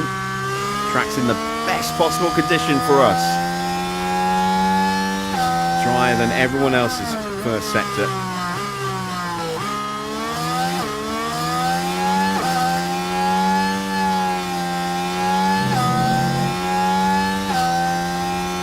How are Liverpool doing? We're 1-0 down against PSG, unfortunately. But at least on the previous notification that I got, I've not looked recently. Albon's gone top. 1:43.9. Norris 42.9 in the middle sector. He's ahead of Antonelli's time, but that's not the important bit. It's not Antonelli we need to beat. It's Albon, and we're down a couple of tenths. Max is just ahead of Albon. It's going to come down to the final sector. Is it 2-0 now? All right, Norris up to the line and goes second. He's going to get bumped down to third, but we're ahead of Gasly and we're ahead of Piastri. Can we get ahead of Albon? Yes, we can. By a bigger margin than I was expecting there. Nearly 2 tenths. Max takes pole and gets the bonus point for sticking it on pole. Albon is second. Then it's Norris in third with Gasly in fourth. Leclerc fifth. Drugovic sixth. Then Russell 7th, Oscar down in 8th place. Mini's 9th, but does have a minimum of a 3-place penalty. Potentially more than that. And Antonelli in 10th. Any other penalties apart from Fornaroli? No. That I think is a part penalty, which means it's going to be at the back of the grid. And there may be a part penalty for Mini as well. Let's check the amended grid and find out, shall we?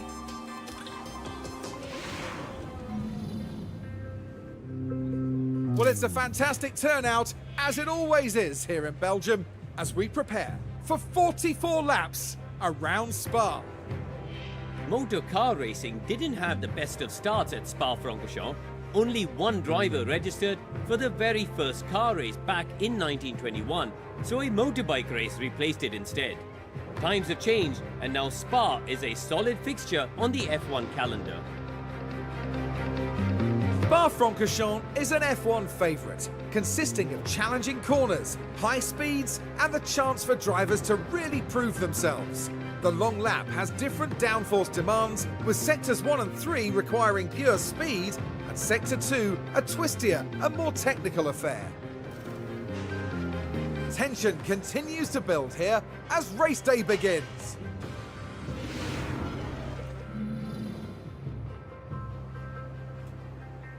All right, amended grid. Let's see. So, oh wow, both Ferraris have been promoted up. So somebody's starting from the pit lane as well, I think. I don't know, there's Mini with his 3-place penalty. So Schumacher's been bumped into the top 10. Antonelli's been boosted up 1 place. And a 5-place penalty for Fornaroli for a part placement. So Mini not with a new part, or not with a part outside of allocation in the car. Just that 3-place penalty for hitting Fornaroli when he bounced off the wall back onto the track at Australia last night. Right, strategy then. I'm going to start on the medium tyre and go medium to soft.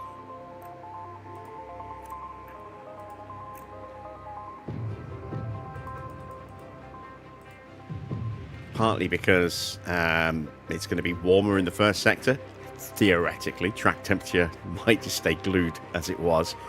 But also because if we get an early red flag, I can ditch this and go soft. Which would be very nice indeed. So that's our strategy there.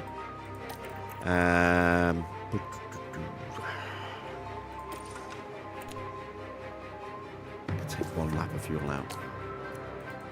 And we'll go aggressive off the line. And then same again for Norris. We'll switch the strategy on its head and go medium to soft instead of soft to medium. We'll also take one lap of fuel out and go aggressive off the line. And with that, we are set and prepped. Both of our setups maxed at 100%. That's what I'd love to see. Tyres are chosen, fuel loads are set, instructions given. The start of the Belgian Grand Prix is next.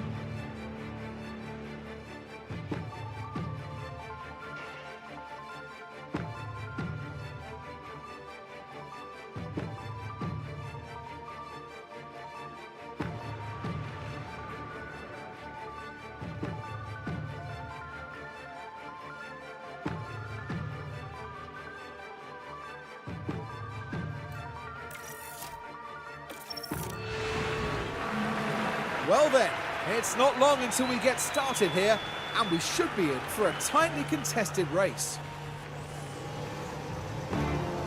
Could this be a big race for that man, Alexander Albon? They're in second place on the grid, but that could so easily change in the first few seconds after lights out. But just what will happen here, your guess is as good as mine. Ooh, that was a very weird camera shot there. Not sure what we were looking at the back of there. Ready. It's the So, quite a few cars starting on soft. Everyone's starting on softs apart from us and I think possibly George. And away we go. Oh, it's Antonelli. Right, can we hold off Albon? Yes, we can. All right, can Norris get through? There's no room. Gasly's in the way. Side by side with Leclerc on Drugovich.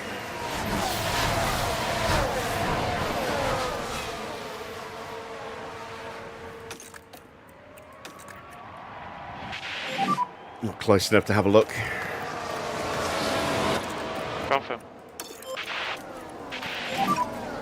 And we need to increase tire saving. Yeah, confirm. Right, so we need to try and hang on Okay. Charge button on. through the next sort of 5 laps or so, because Albon we know is going to be very quick today. Charge on. Yeah. And with him being on soft tyres, if he gets ahead of us, it's going to be very hard to stay with him.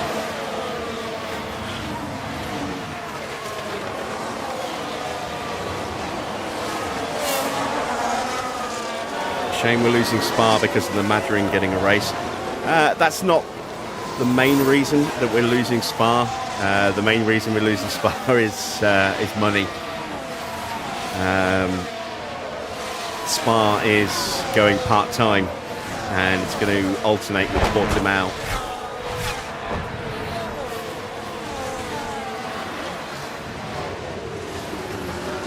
So we're going to have Spa this year, next year, the year after that. DRS is enabled. Oh, there we go. That's a spin. Currently P1. A spin for George that holds up everybody behind. He's 0.5 behind.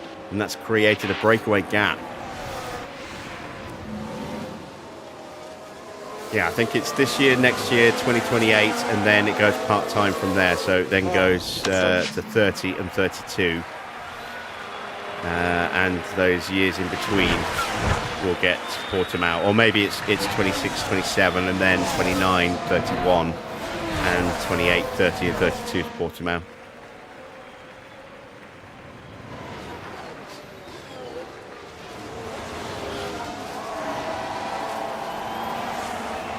So we've kept Albon behind on that first attempt with DRS.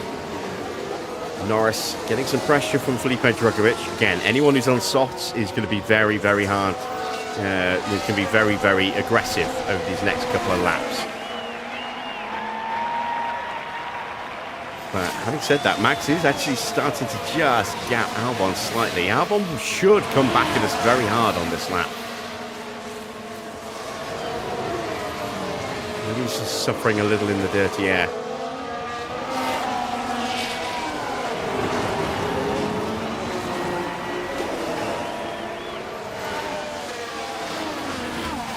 See Russell's pushing hard to close that gap back up again. It's less than, it's about, what, 2.2 seconds now and closing to the back of Oscar.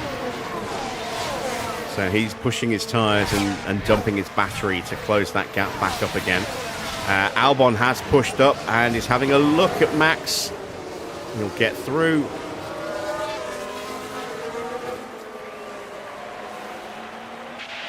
We're not going to fight that off. Gasly's out of the DRS at the moment. He might start pushing onto Max this lap. Car behind you at the moment is Gasly. He's Next 1.5 lap. seconds behind. Actually, no, I better do it this lap, actually. Turn the battery on now. So let's go mode push. Got another yellow flag. Sonoda with a And we need to try to avoid big, wide locking. moment there. Was that a lock-up or a spin? It was a lock-up. Let's take a closer look. Now this was on the straight. The brakes couldn't cope. La Just Source claims unable to another victim. control the car by that point.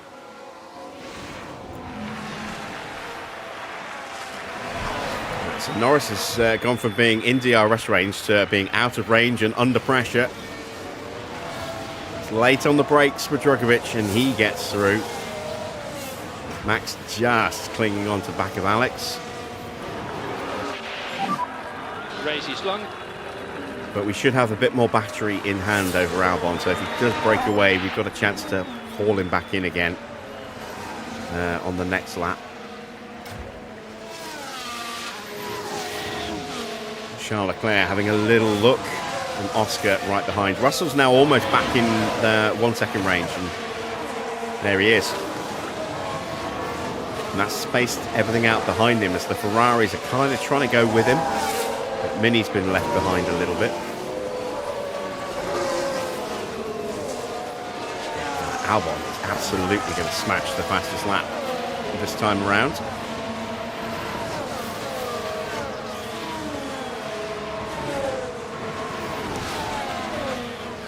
He's pushed onto the back of Max as well. You can see a lunge from Leclerc. Not yet.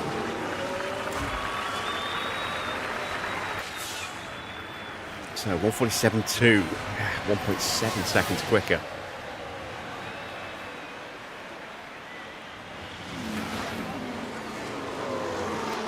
Can Norris get back onto Drugovich on the run down to Eau Rouge?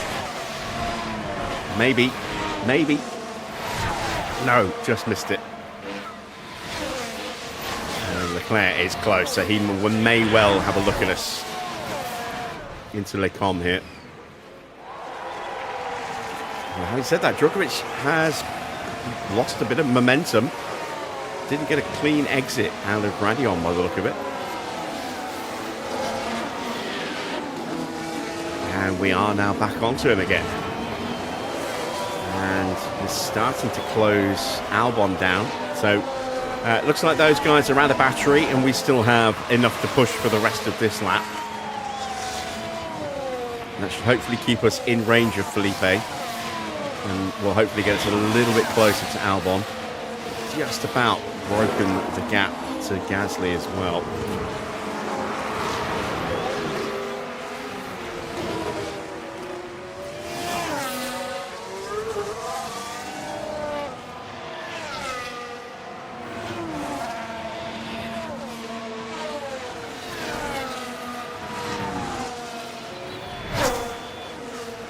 Drogovic has still got some pace left. He's pushing onto the back of Gasly.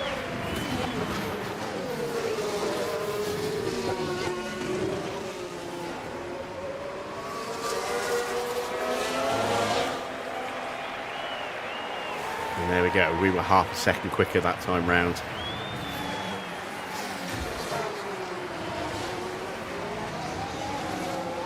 One last battery dump before we have to turn the batteries off.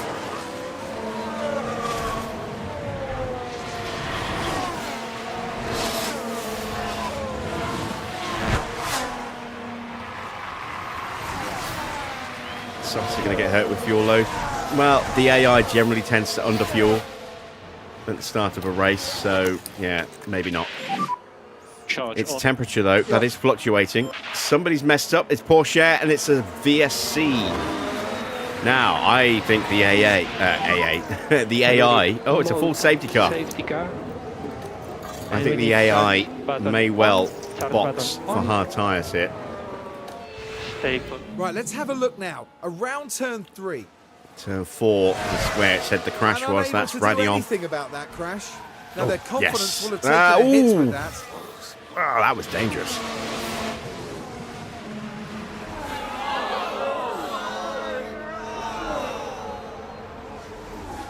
That could have been very, very nasty indeed.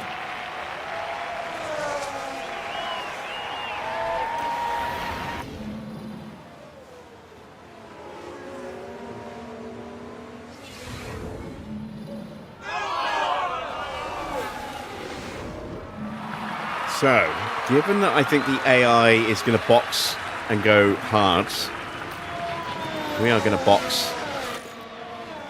You know, we're at 89%, are we? We can just stay out. Is everyone okay? And bank some fuel, save some They bring battery. on the Let's track. see. Everyone who's on soft tyres is going to capitalise on this stop, I think. Antonelli may also stop as well. This will put us at the top of the queue. Tyres are still healthy enough to stay out there as well. I could have gone soft, but it's just not worth it. I don't think it's worth taking that risk of something going wrong in the pit lane. Better to just guarantee the track position if everyone else dives in. Fine. Yeah, in comes Albon. And Gasly. And Felipe. And Leclerc. Oscar. Anyone who's on softs, basically, is going to come in. Antonelli's coming in as well. So are they all going to go to hard tyres? No, medium tyres. Good stop. Antonelli's going soft, so he's going to go soft. Has anyone gone for hards? No, everyone's going mediums or hards. Mediums or soft, sorry. Those who started on softs have to run 2 separate compounds, so they have to go to a set of mediums. It's a double stack look, and he had to wait. And then the wheel didn't want to come off. Yeah, not good for Schumacher. He's lost a ton of places as a result of that. Wow. He's not happy about it.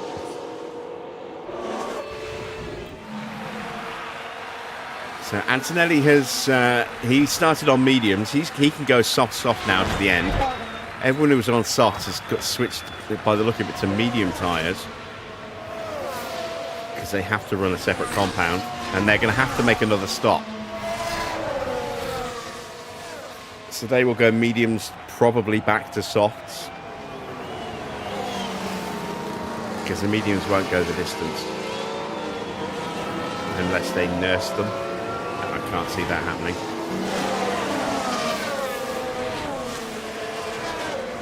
My guess is they're going to thrash them. So everybody including us, has got another stop to make.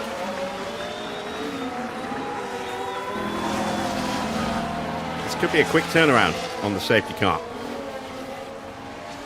Might be going racing again at the end of the lap. Yeah, we're going to stick to the one-stop strategy that we put in, mediums through till softs, and then softs to the end. But everyone else has basically stopped for fresh tyres, and we've just stayed out to gain track position. Because the tyres are still healthy enough.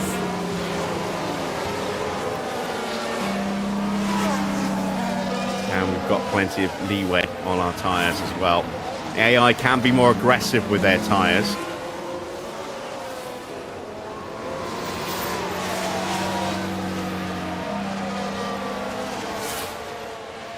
It just means because they're in dirty air behind us that they're going to overheat them a lot quicker than we are.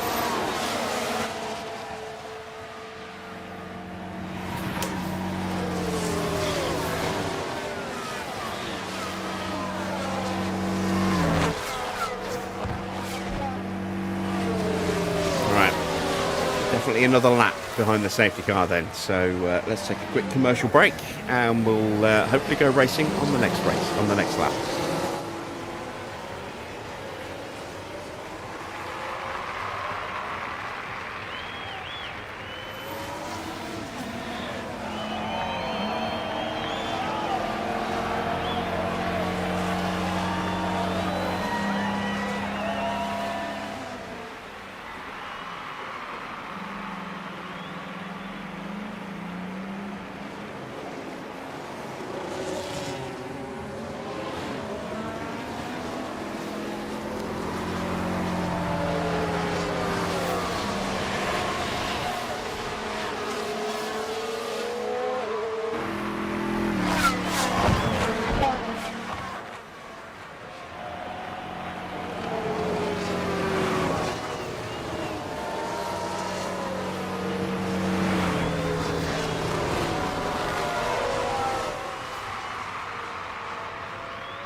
Hoping for a safety car when our tyres run out so we get a free stop.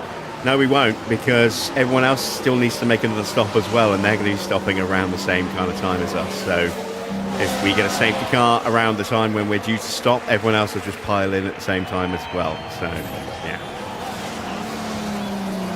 we won't get a cheap stop unless the safety car comes out in about 5 or 10 laps maybe, in which case everyone may still pile in and put on a set of hard tyres anyway. So, yeah. Yeah, we're not going to get a cheap stop. We gave up the option of a cheap stop because it wasn't really a necessary stop to make sure that we gain that track position. We might box a couple of laps earlier than everybody else, but if a safety car comes out, there'll be a big enough window for the AI to jump in and make that stop as well.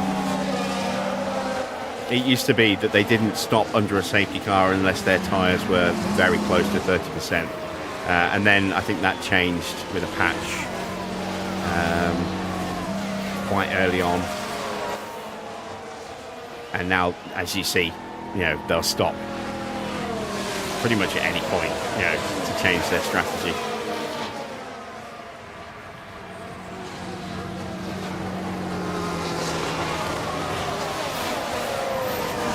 We are going to have another lap behind the safety car. Track temperature now up to 46.3 degrees.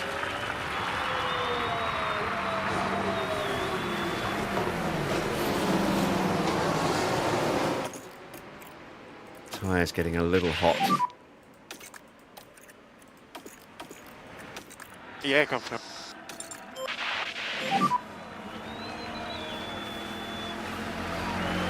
Yeah. Get Norris driving in clean air as well. Max, we can't give him that instruction because you can't drive in clean air when you're behind literally the next car behind the safety car. You have to stay behind the safety car. Okay. Quite literally behind it. You can't Energies are good. pull wide of it.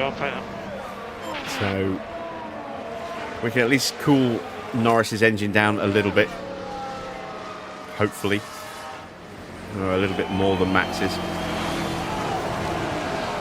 and keep his tyres a tiny bit cooler than Max's as well. Max's tyres will just cool down a bit anyway once he gets underway while he's at the front of the queue, and Norris's tyres will overheat a bit more than Max's because he's in that dirty air. So it'll balance back out again.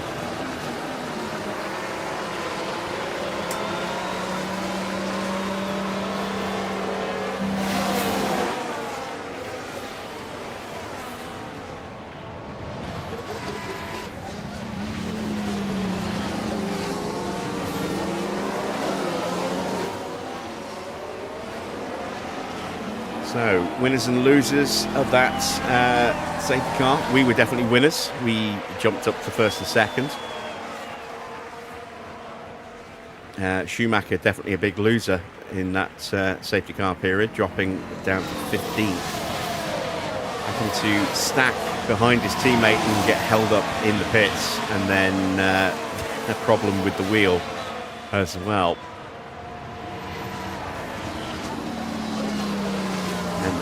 He went from, I think, P10 down to P15. It's lucky it wasn't worse than that, actually. Are we going to go racing? Yes, we are. Safety car is in this lap.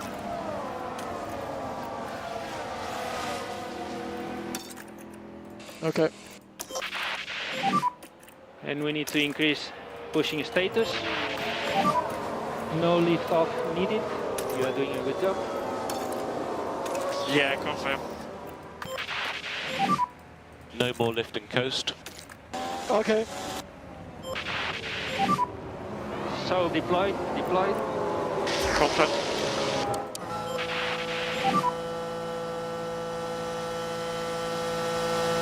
Yeah. Track's gone green. Safety car is now in the pits. Again, no overtake until we cross the start-finish line. See,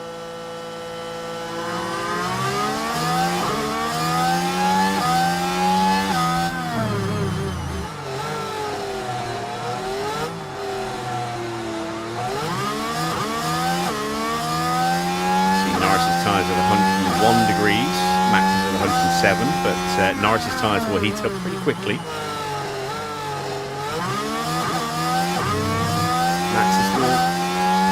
Still increase because of the high track temperature, but they won't increase as quickly as Norris's are about to.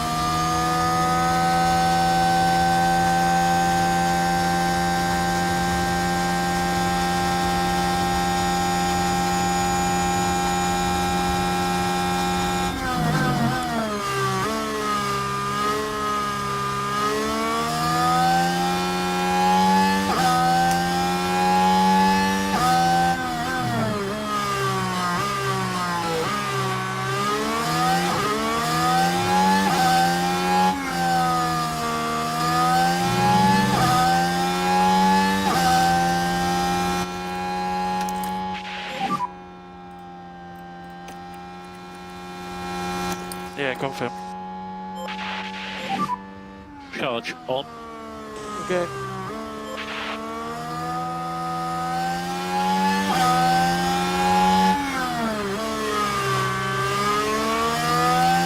Now one looking frisky again.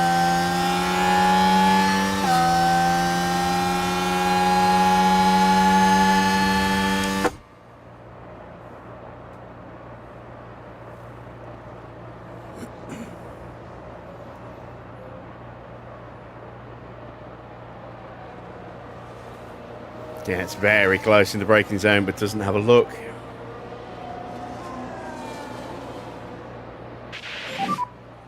And DRS enable, DRS enable.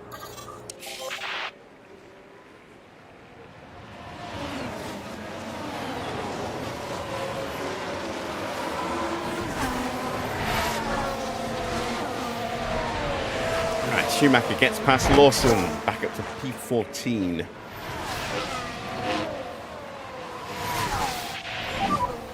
Carbon DRS.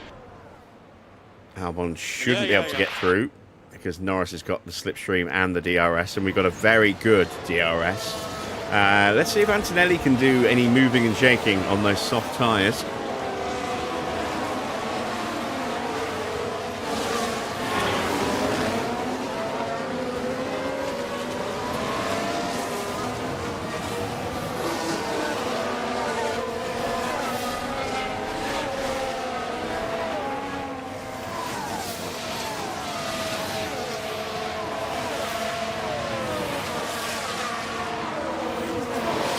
Really any kind of opportunity at the moment. Norris under pressure from Albon again.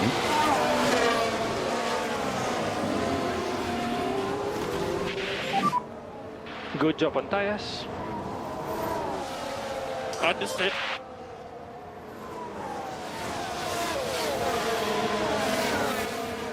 But we are very good in the third sector here.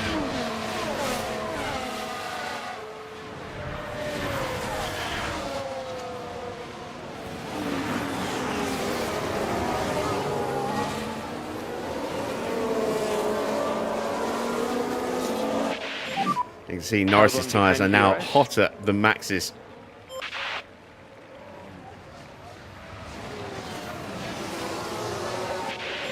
Drugovich might be about to lose the DRS. P2.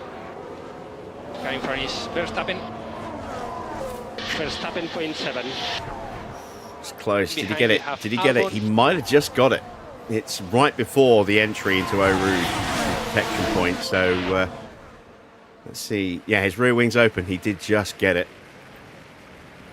That saves him from Leclerc.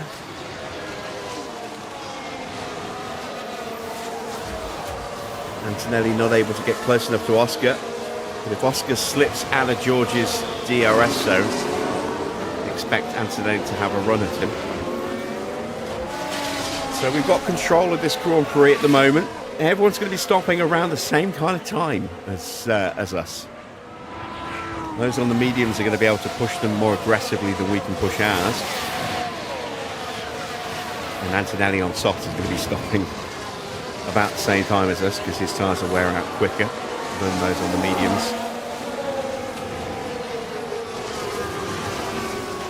And I would not be at all surprised to see the entire grid back on soft tyres for the final stint. It's not like we used a lot of softs in qualifying. It was a wet qualifying, so everyone should have plenty of softs available.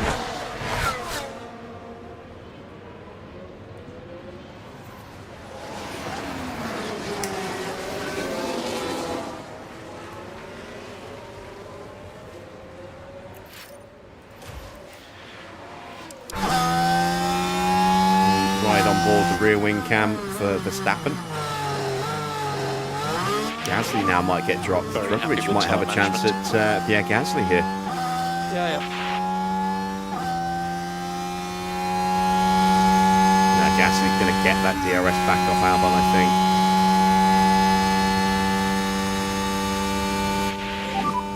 Norris with DRS.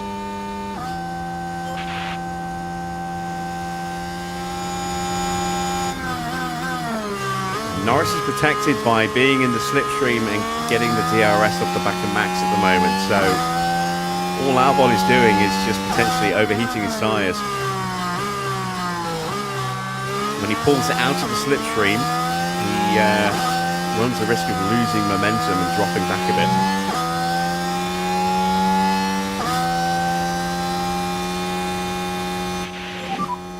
What about tyres?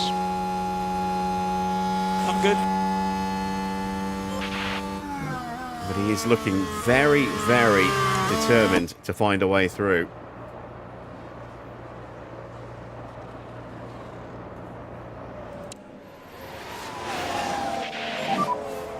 Entire face update when you can. Tires are okay.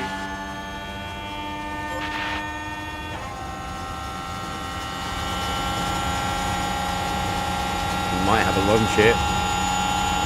Might have a lunge. Not quite. And Leclerc gets past Felipe Drugovich. So Now they're side by side. Leclerc had the DRS though, so is he going to hold off Drogovic into the source? Yes, he does, and he's close to Gasly. Gasly's not going to get the DRS this time.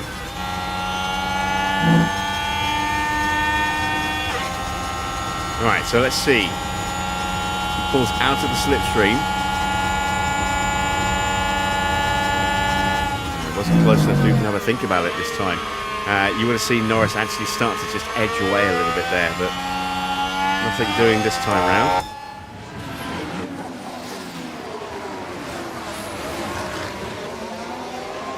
And Leclerc is lining up a move on Gasly, or trying to line up a move on Gasly.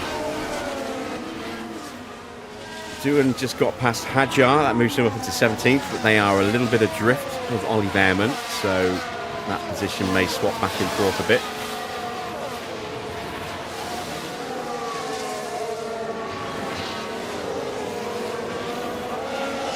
Antonelli's not really been able to do anything with those soft tyres, and they're probably overheating by now. This would explain why he's dropping back from Oscar a little bit. In fact, he's under a lot of pressure from Colapinto in the second Williams. And we've got a yellow flag. Somebody going a little wide through Stablo. Lawson. Now here they were taking turn 14. Oh, that's but they actually, need to yeah, be the watching Stablo. those track limits. Yeah. Really, they must be careful. Right, Norris is actually out of DRS range. So we're going to need to give him a little bit of a push, because Albon is going to have a lunge if we're not careful. Okay.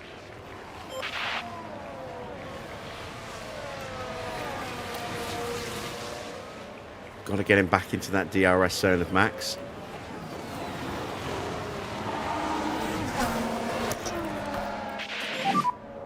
Mode push. Yeah, okay. And we have left Gasly and Leclerc behind, so no threat from Albon this time round. And again, you can see that gap just increasing because he's out of the slipstream. And we still had one.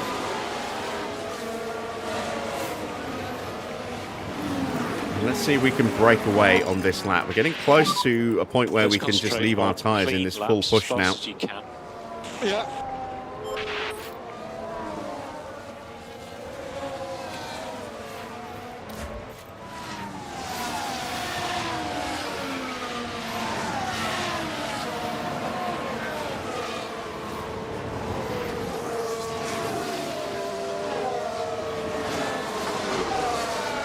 We're probably going to have to box Norris first. And then box Max the following lap. We can't box them on the same lap, they're way too close. You need at least a 4-second gap.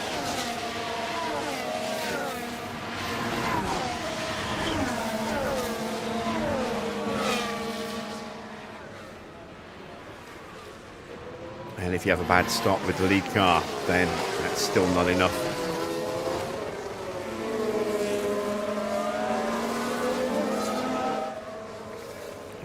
Not been able to break Albon at all. On. Yeah.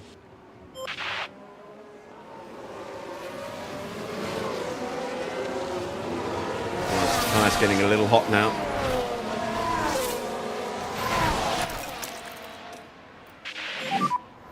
So mode push. Okay.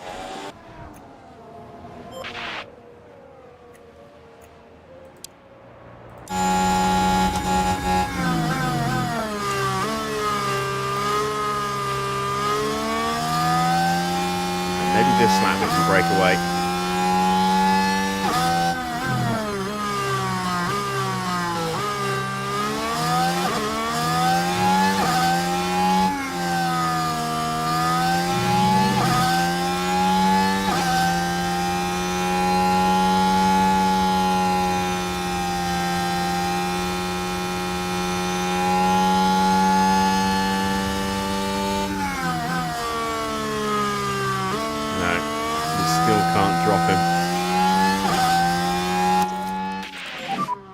Charge button on. Yeah, confirm. Charge on. Yeah. Okay, random mode push. Okay.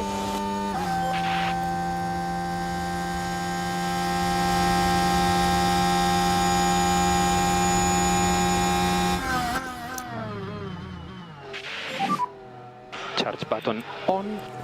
Late on the brakes for Albon there. At the moment, we are the fastest car on track. We were for Confirm. about half a second.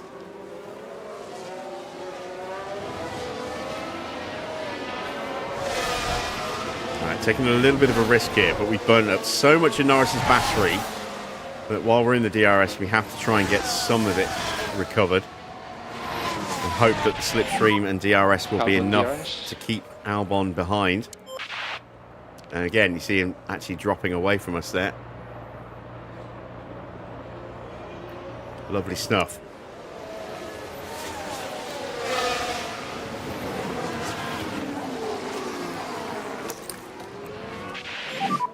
Charge button on. Charge button on. Antonelli has been overtaken by Colapinto. He's keeping close though.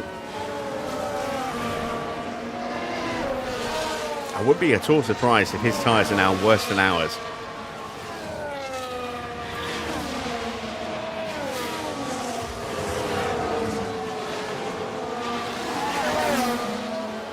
Once again, coming under pressure.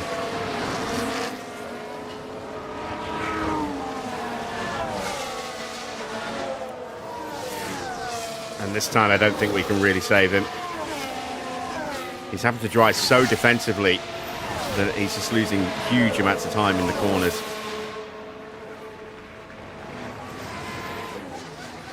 So if Albon makes the move, we'll let him get through and then we'll just try and stay with him, harvest the battery for Norris. He will be stopping ahead of Max. So he'll have a chance to undercut Albon.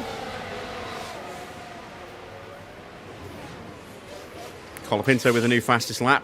He's already dropped out Antonelli. Closed in on the back of Oscar Piastri, who is looking to try and find a way past Felipe Drugovich. Even the safety clock.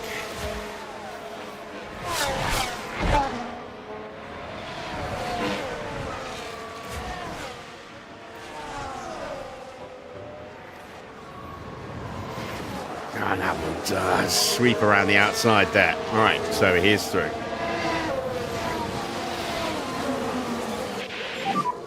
Continue like this.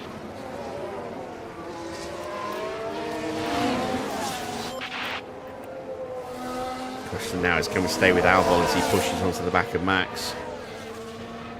Gasly has been able to close back up as a result of Norris being slow through Les Combes and Malmedy after getting overtaken down the Kemmel Straight. Can't get close enough. Have to burn the battery. Almost out of spare fuel.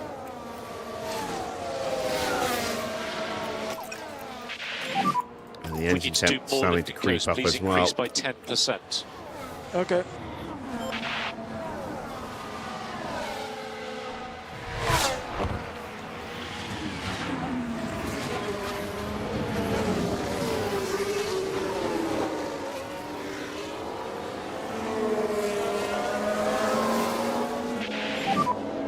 Gasly with DRS.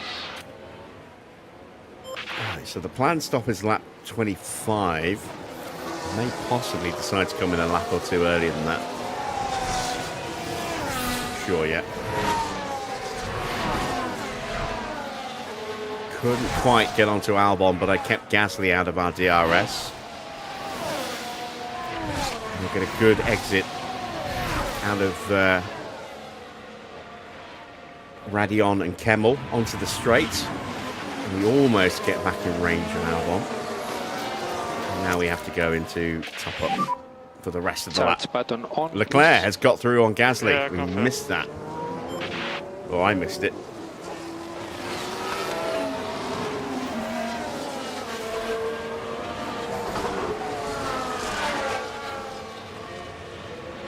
They're trying to close back in on Colapinto and got back into that 1 second window. If he's pushing, that means he might be getting ready to stop. Norris is now 2 seconds behind Albon. Yeah, Norris is starting to slip in a big way.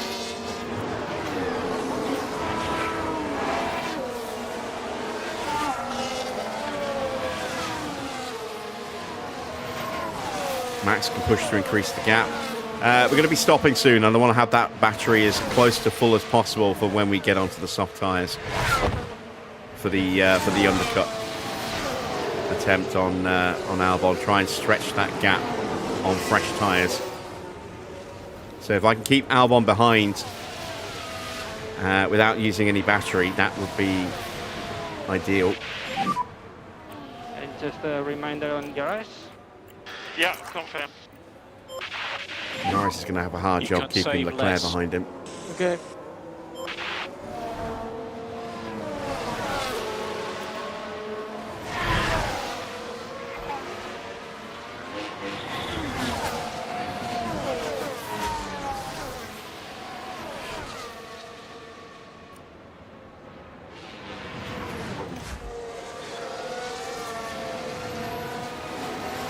So far, so good, though. Russell is on the back of Gasly now. Gasly still can't find his way past Felipe Drugovich.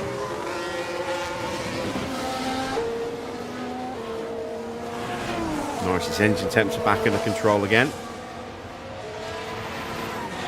And Leclerc's lost a little bit of momentum trying to find a way through.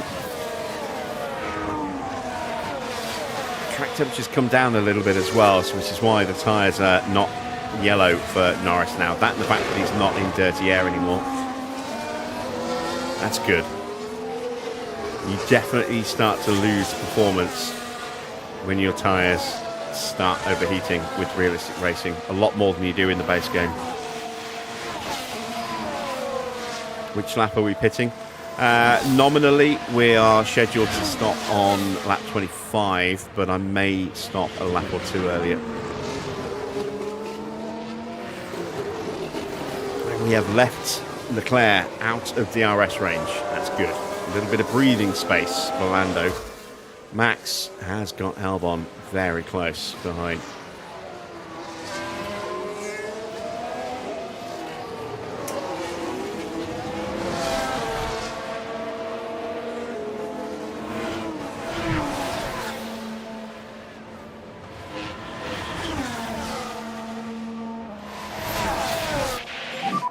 He does have DRS on you. Yeah.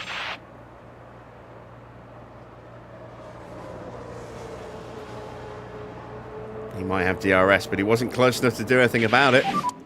What about tyres? Initially it was a lot left front, but we're struggling now for heat.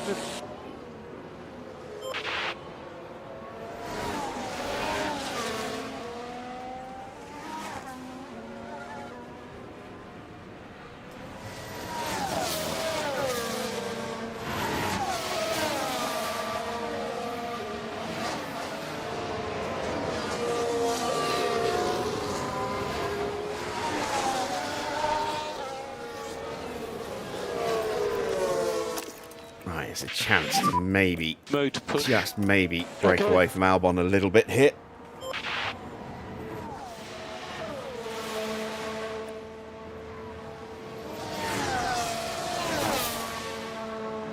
That Williams is so quick here today. He's back in range again. He tagged the back of the slipstream just enough to get back in DRS, so never mind. Charge on. It's worth a go.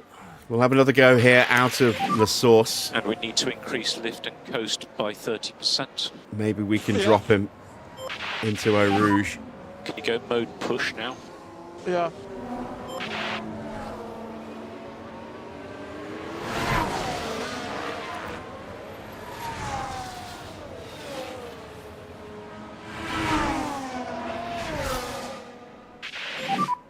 Currently P1.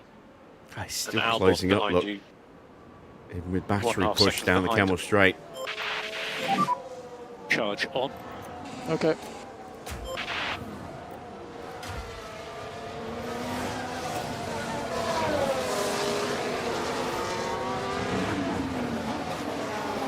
Russell's got ahead of Gasly, and Piastri has got ahead of Drugovich. So, P3. So Gasly going backwards. In front we Oscar's have starting to Albon. make a bit of progress. Antonelli is still tucked up with Colapinto.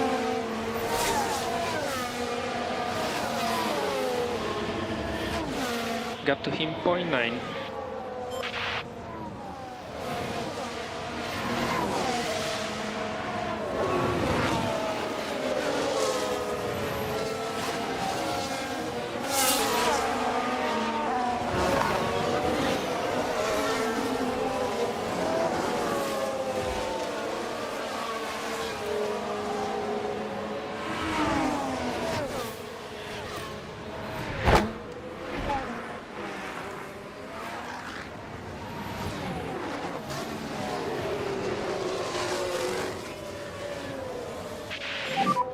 We need to try and squeeze a little bit more battery into Norris. Okay. Albon sets a new fastest lap on 146.7.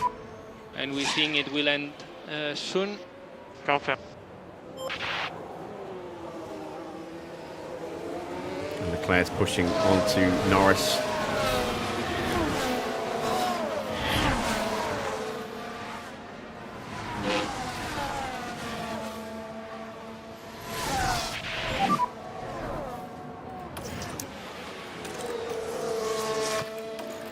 Okay. And charge button on. Charge button on. Confirm. Try to stay in front.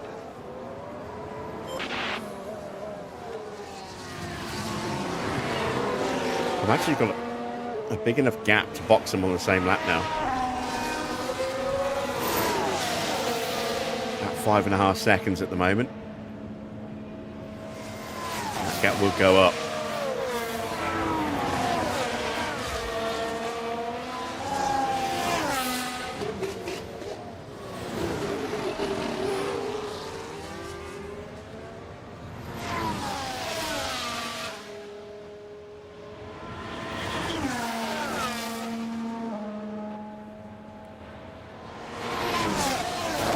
I'm thinking a box next lap.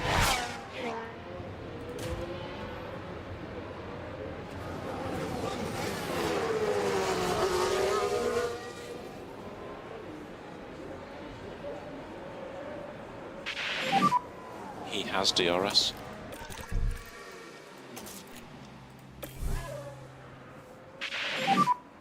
Copy that. Box this lap. Okay.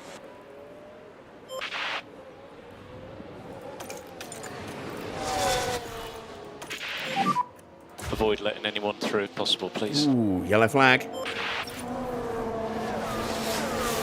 That is, I think, Sonoda maybe? Watch for yellows. Yeah, Sonoda.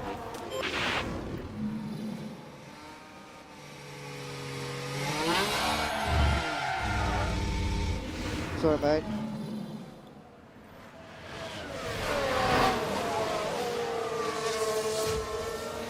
Max keeps ahead.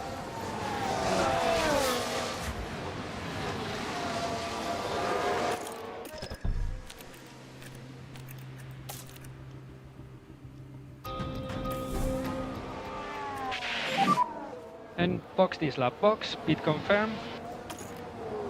Okay. Box this lap.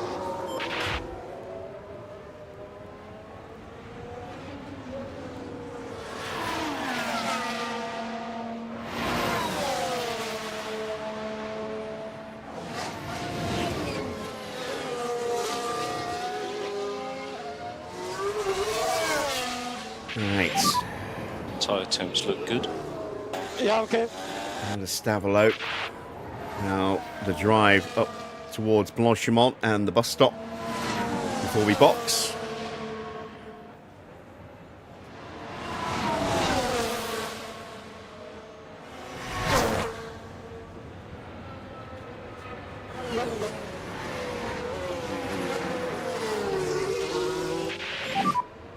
Yeah, I'm in. There we go. Albon has stayed out.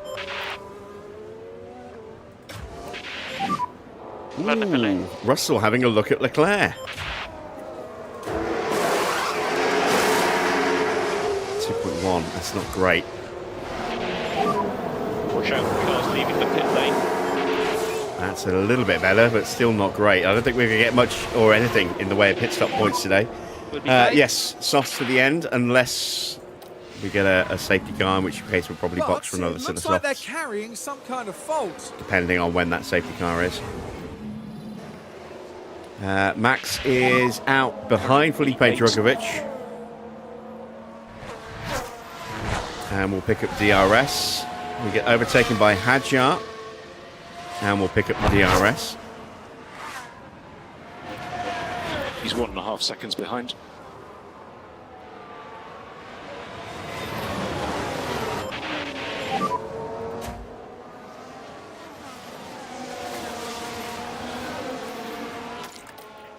Turn that off now.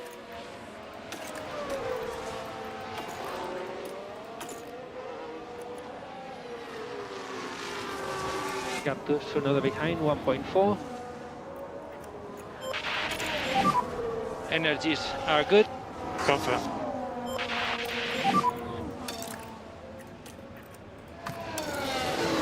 Okay.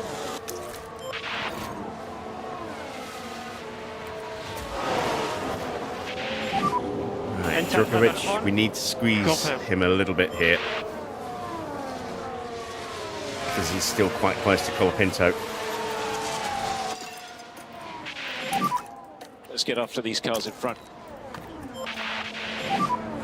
Okay for mode push. Alex Albon pushing very hard.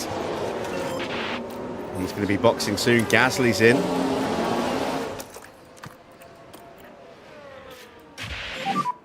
No lift off needed. Soft tyres to the end. And a better stop than us by the look of it as well. And you can use all the boost bar. Yeah, confirm. There he is. He will come out behind us, as expected. Can Max get through? No, because Drugovich is right on the backside of Colapinto. He is 2.3 seconds behind. Remember, long way to go in this race. Cool the car. Okay. You've got the pace. You can do this. Damn it, couldn't get through.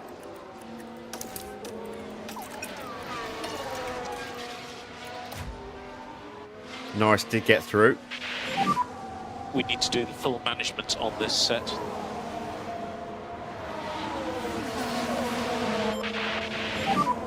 Charge on.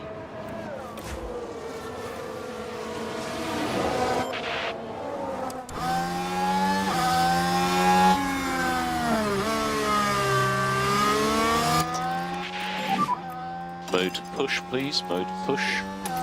Okay. We don't think we need any lift and coast.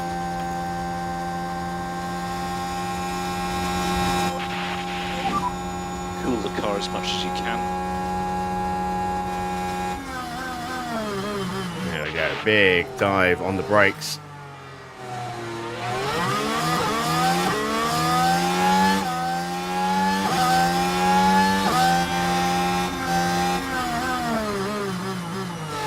Another one, and that's a yellow flag. Oh, there we go. That's George.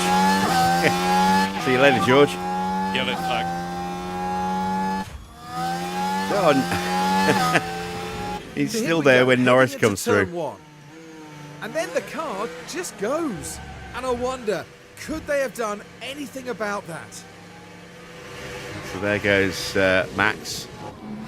And you can just feel the frustration from the team watching.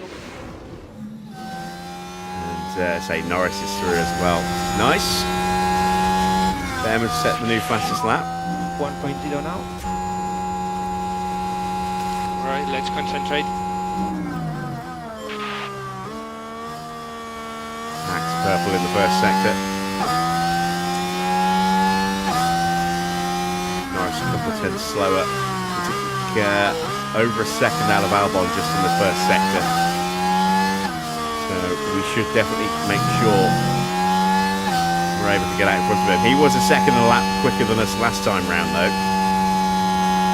So it will be tight. Norris might not be able to get out in front of Albon if Albon boxes this lap.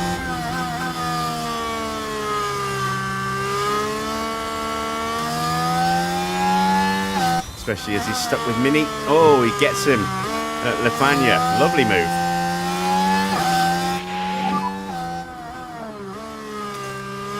See that again in a second. Hopefully. There it is.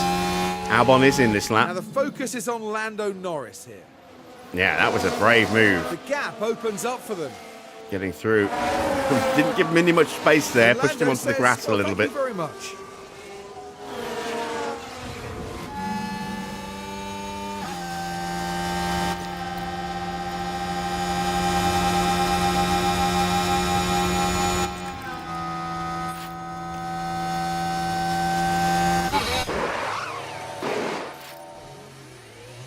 Max sets the fastest lap at 1:43.1.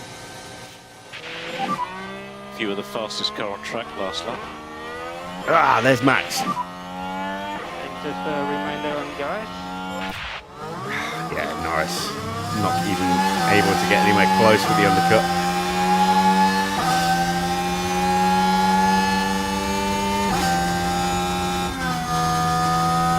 Well, that position though, very nice. Charge on. That was good racing. Nice job. P2 at the moment. And we get Antonelli as well, who's still on those soft tyres from the safety car.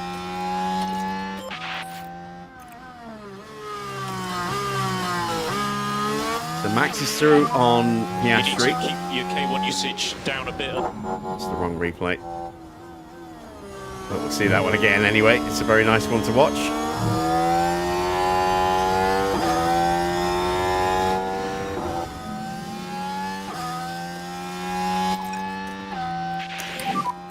Go back to doing lift and coast now. Slow down now. Okay.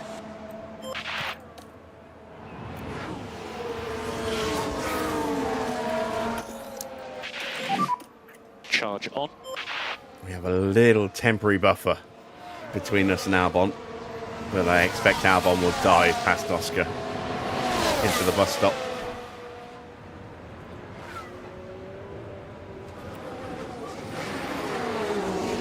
Just having a look. Gets shut down. Oscar staying out a little bit longer as well. That's good. Antonelli's into the pits. So I'm expecting softs here as well. Leclerc 0.6. This focuses on long race. And Russell into the pits. Very nice stop there for Ferrari.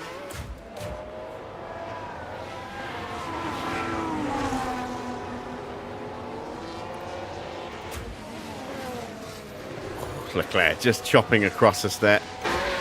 Soft tyres for George.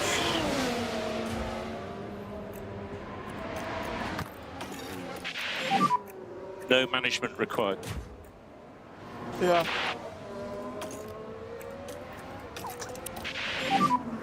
And some lift off if you can. A nice little bit of fresh air behind us. And with Oscar doing pretty slow laps, we've got a chance to close a little bit to Albon, but I think Oscar will dive into the pits at the end of this lap. That is Sainz off at Watch out for yellow. Rivage. So let's take a look at the replay. Now we're watching Carlos Sainz here. Things look fine here. The wheels just lock up there. They were just unable to do much about it.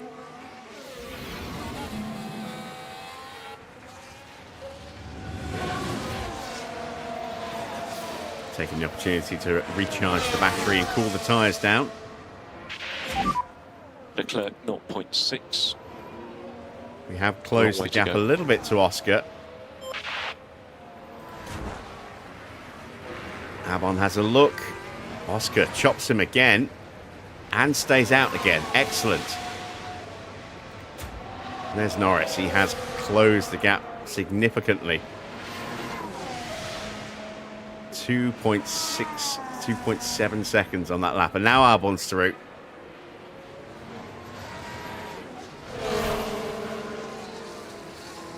But we got a nice little bit of time clawed back there. And we also stretched our gap here as well. Oh, no, wrong button.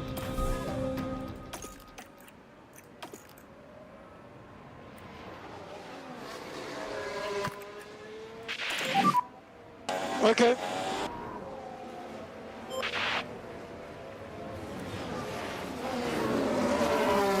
Right, Albon's going to be steaming up to us very quickly now.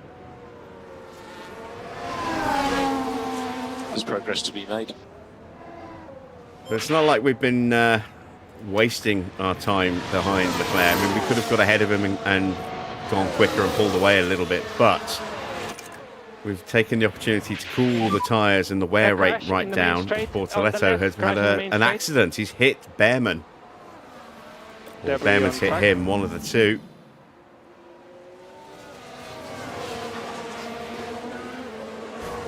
Oh, I'm not sure who is at fault for that one. Bearman not really fully alongside, but Bortoletto did not give him any room at all. And watching their hopes Might just be a racing away. incident there.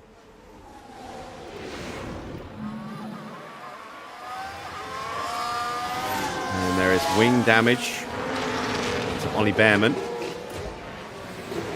See a good chunk of that end plate on the left-hand side missing. I don't think Bortoletto suffered any damage. There's Okay, Albon. let's Look, get he's a on it. second behind Still us. everything to play for.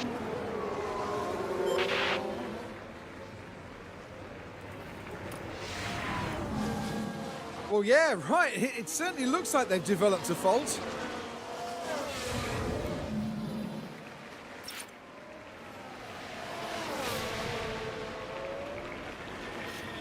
Ah, yeah, it was Bortoletto's fault. Charge on. Yeah.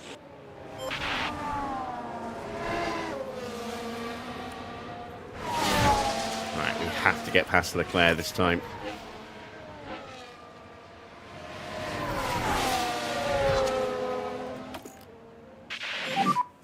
Yep.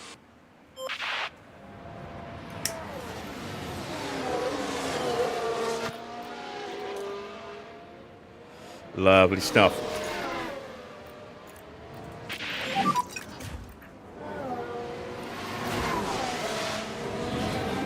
Really good job.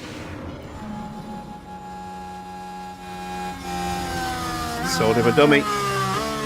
Around the outside. Through and away. Not too bad, huh?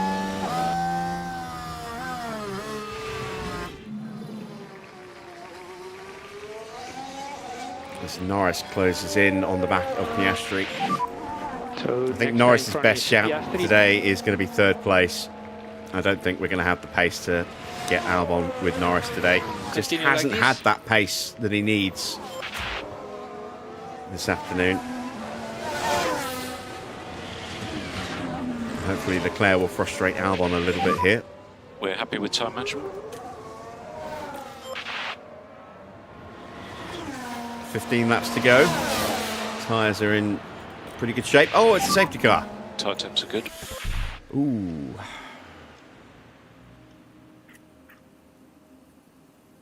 Everyone behind us, with the exception of Albon, is going to stop.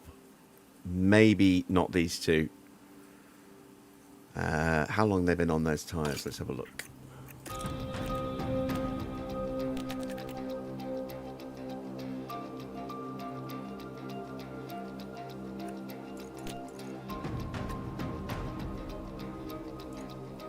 Yeah, Kimi will stay out because he's literally just boxed. Drugovic may stay out. Gasly might box. They're all far back enough. I don't know if Albon's going to box or not. But I think it would behoove us to get fresh rubber. Because I'm pretty confident a lot of other people, if not everybody's going to stop here.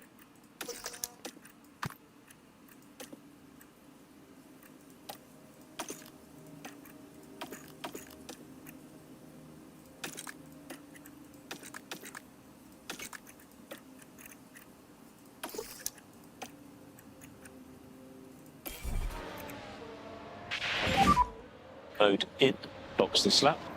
So Fornaroli crashing. Now this is where the RB That's not drivers a involved. place we see many people crash it anymore. And ends up making contact with the barrier. Just going I through imagine their the confidence Tech would have taken Pro a straight knock. into the Armco there at the Exeter Speakers Corner.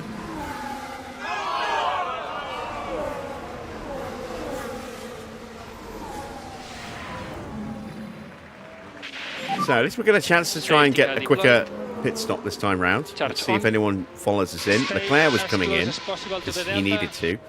Albon has stayed out. Piastri's in, as I knew he would be.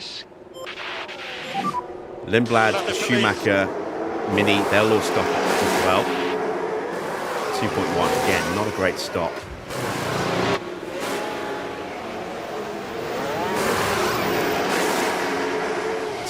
Again. So, yeah, not great stops. Albon's going to take the lead and get that track position, but we're going to have fresher, soft tyres. Your P2. The downside for Norris is that is Albon. We've surrendered track position to Leclerc and Piastri, but given that our tyres were Leclerc already is below behind 80% with Norris, he would have been vulnerable to Leclerc and Piastri. 14 it laps made to sense go. to make that stop. So Max is definitely still on to win this Grand Prix. We're going to have a hell of a fight with Albon, but I think we've got the measure of him today. Norris is going to have a tough fight to get past Piastri and Leclerc to get third. P5. Okay, next car is Piastri. And who knows, maybe with that little bit of extra rubber against Albon, maybe we'll be able to get on terms with Albon as well.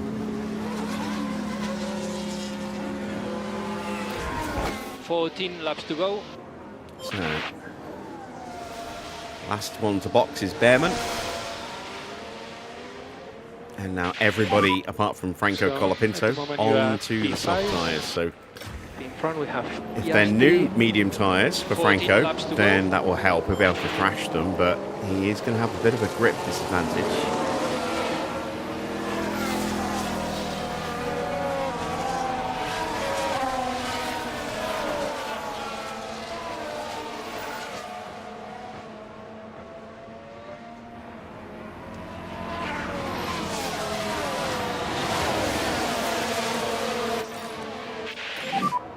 We need to do the full management on this set. Okay. Increase tire saving. Yeah, confirm.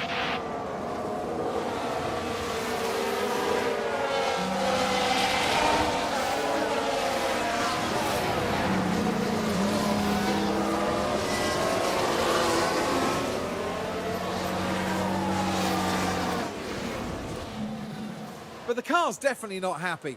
Surely some kind of fault.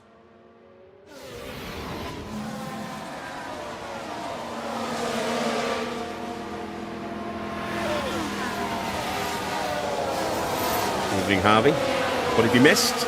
Most of the race.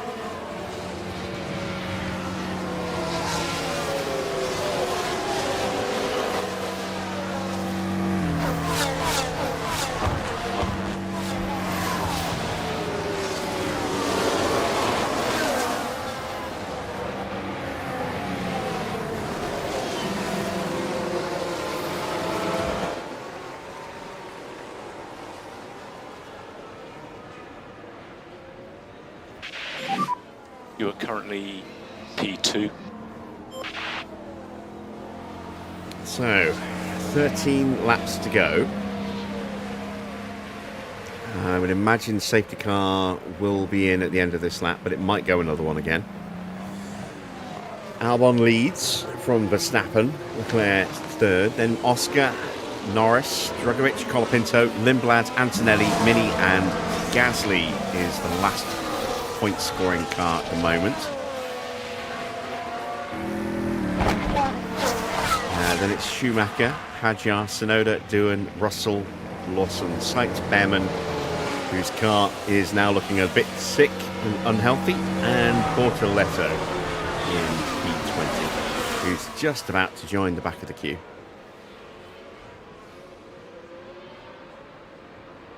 There he is. How are the car upgrades coming? Pretty good. We've got Energies are good. 3 more upgrades that will be on the car for Silverstone when we come back from the mid-season break.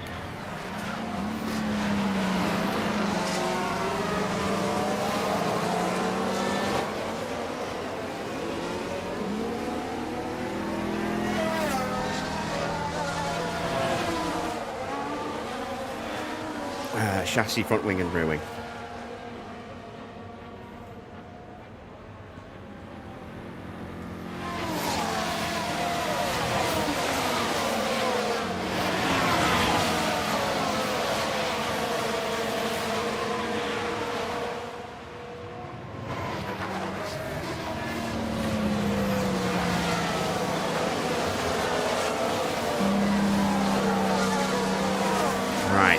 Split time, or sector split, is coming up in a second. We'll find out if we're about to go racing this lap.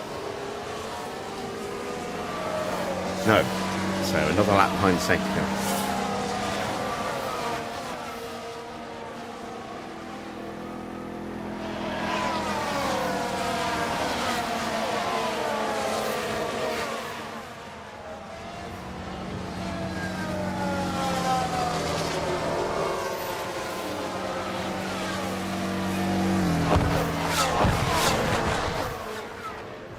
How long have I been watching Formula One for? Nearly 40 years.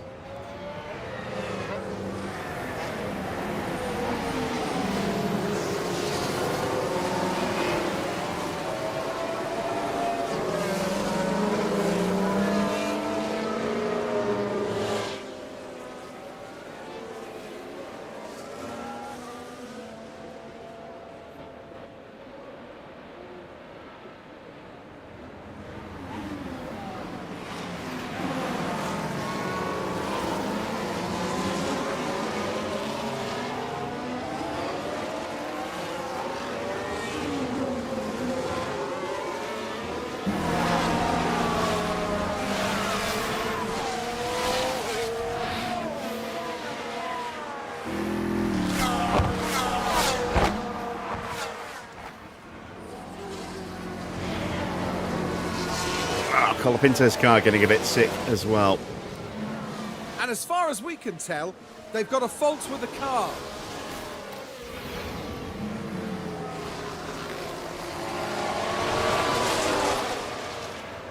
So, as if the fact that he was the only car on mediums wasn't enough of a hamstring, now his car is trying to self-destruct. He might struggle to stay in the top 11 and get a point out of this.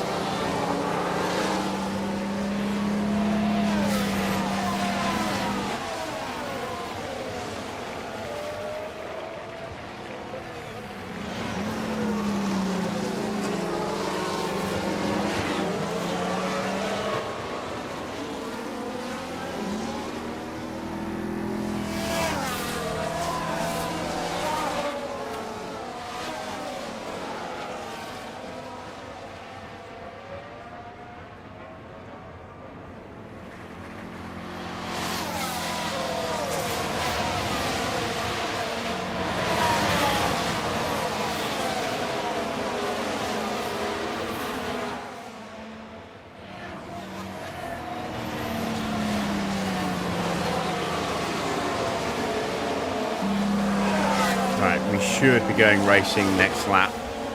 So as we come through Stavelot and hit that split time, we should get a safety car notification. There it is.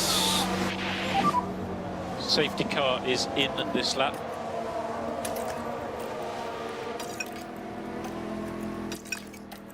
Yeah, okay. And tires are good to push. Suggests that you can reduce the amount of lift and coast at turn 1. Okay. Use the energy. Yeah, confirm. Charge on. Yeah.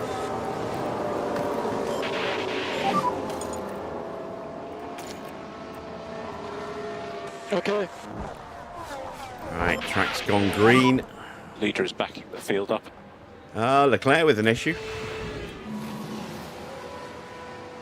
Quiet, big vibration.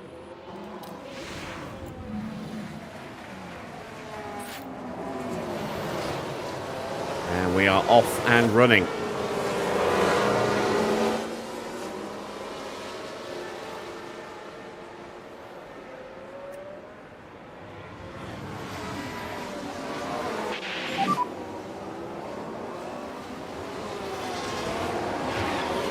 Albon's going to try and sprint away straight away. Let's not let him do that. Best. Mode push now. Okay.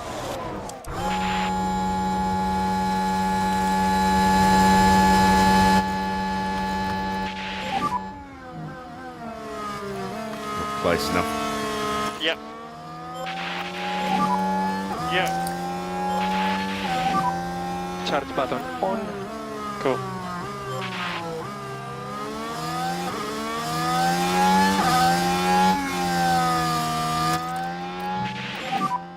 Might need to pick up the pace a little bit.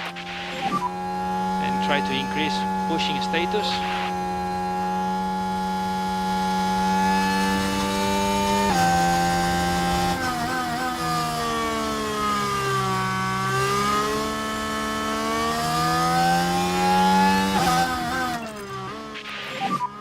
Let's get after these cars in front.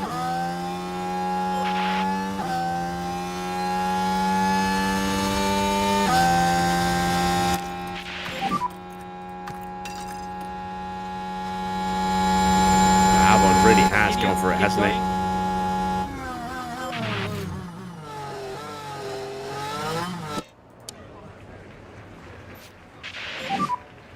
So deployed. Okay. And fully 2.2. DRS is enabled. Quick lap. Our turn to respond. And maybe a chance for Norris to get through past Oscar.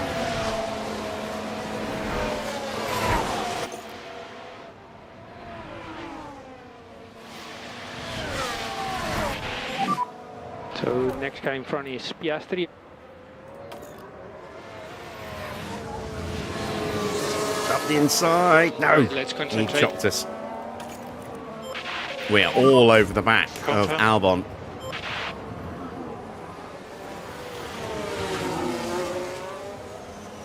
Ten laps remaining. Well, 9.5 laps now.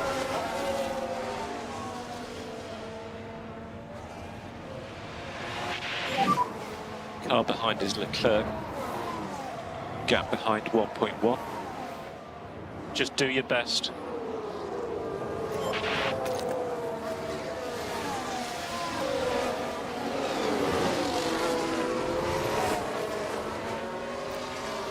All right, take it easy, Arctic.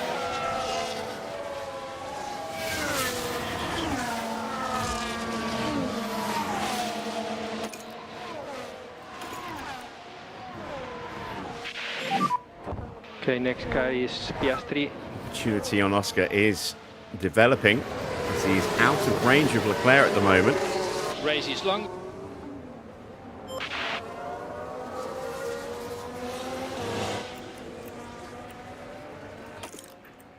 Don't have a huge amount of battery left, which is a bit frustrating. We've got enough to put Albon under serious pressure this time round. And Oscar's got back in DRS range again, hasn't he? Of course he has. Oh, we get alongside through Kemmel. Very nice. Move is done. We are into the lead. And try to cool down the tires as much as possible. Let's see if we can break away over the rest of the lap. Charge button on. Charge. So there you can see out of Radion onto Kemmel, the corner. And then we're alongside before we even get onto the Kemmel straight. Not too bad, that.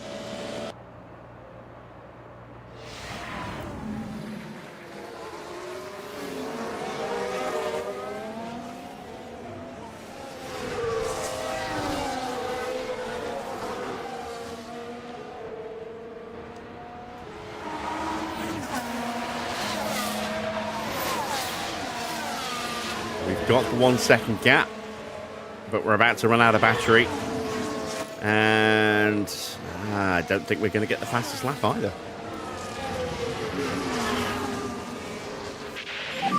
Well, maybe. We need to reduce K1 usage. We're out of battery now.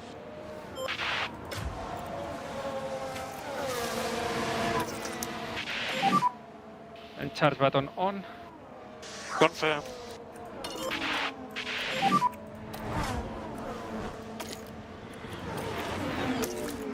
Cool. Charge on. Yeah.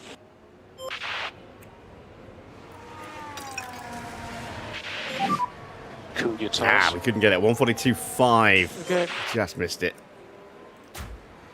All right. It is hard work trying to get past Piastri because he keeps getting back into the DRS of Charles Leclerc. Every time I think we've got a run on him. In front we have Piastri. Gap to him 0.9. So we're going to have to refill the Continue battery like this. and try again. So we need to push.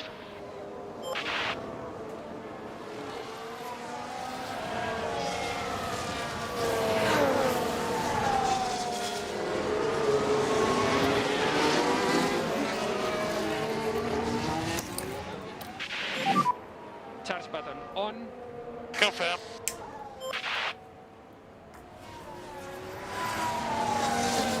If you connect turn 12 and 18, Spa looks like Montreal. Might have the wrong corner numbers there. This is turn 12. And the entry to the bus stop is turn 18. So, yeah, that's a bit of a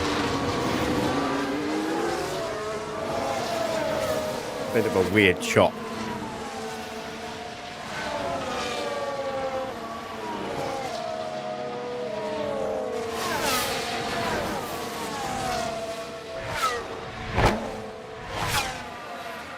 I'm in turn 10 and turn 17, maybe.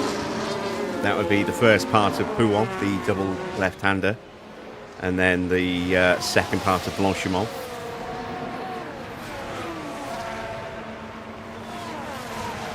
That one's closed back in again. You can push. No management on the tyres required.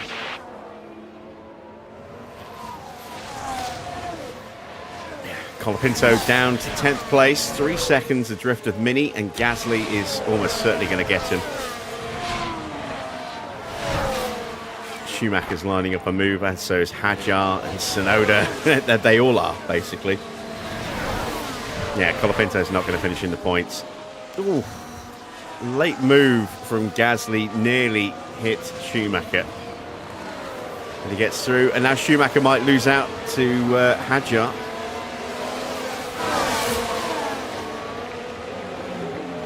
Next season, hopefully, I got a championship-winning car.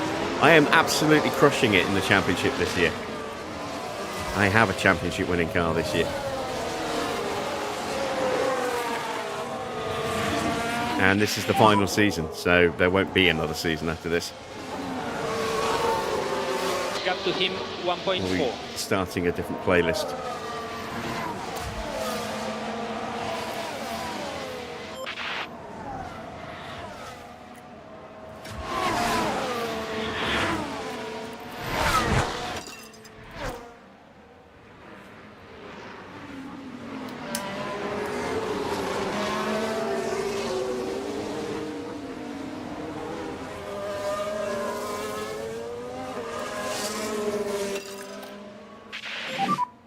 Mode push, please. Mode push.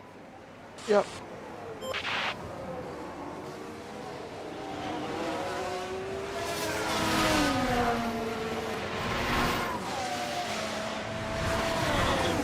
losing ground a little bit here. Again, Norris just hasn't quite had the pace today.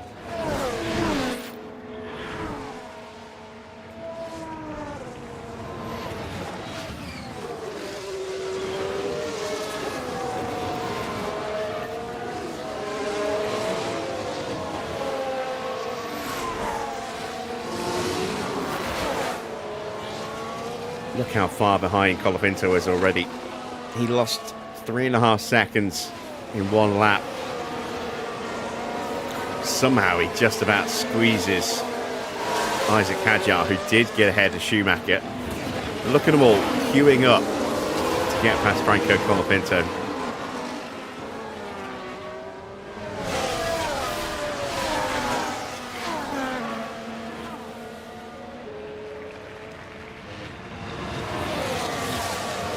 Now Norris is starting to close back in.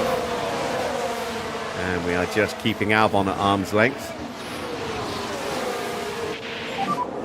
Just about. He's going to get the DRS again, though. Norris might get it as well.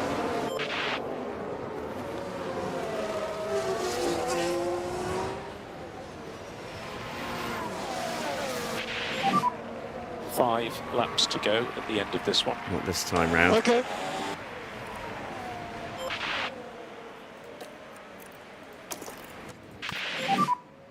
And more energy. So we can get a run on Oscar. Yeah, confirm.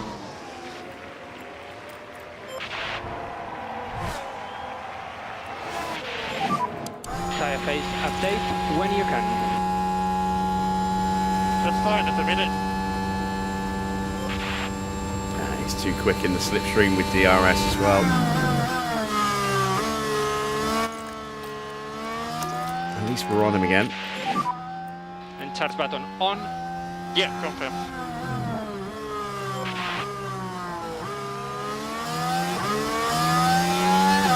Into the final 5 laps. Hadjar has now got ahead of Colapinto, and he's going to start pulling away very quickly.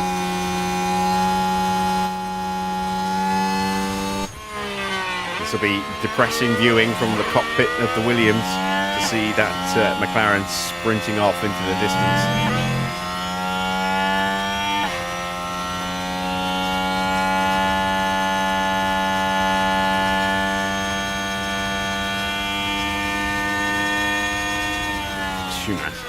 Schumacher must be spitting teeth. This is all because of that problem pit stop. Having to stack behind Antonelli and then having a problem with the wheel. And now he's stuck here behind Colapinto. 4 laps. Going to miss out on points.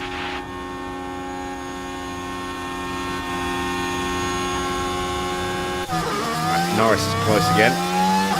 Piastri's all over the back of Leclerc. Tyres getting very hot again.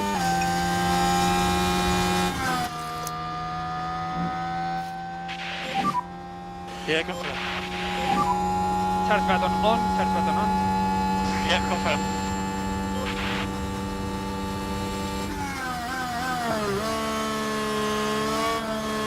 Ooh, Oscar gets through. Use DRS. Confirm. Ah, it was worth a try. Yeah, confirm. Right, we're 2 seconds clear of Albon now. So Albon's tyres starting to give up. Confirm. Remember, he stayed out. Confirm. Okay, charge on. To get a little bit more battery into Max while we've got that little window of opportunity. And have another crack at taking the fastest lap back from Alex if we can. Piastri is off and running, isn't he? He's already broken away from Charles Leclerc.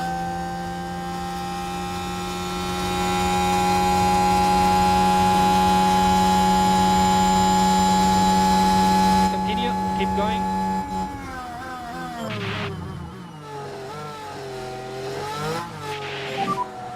Three laps to go. Okay.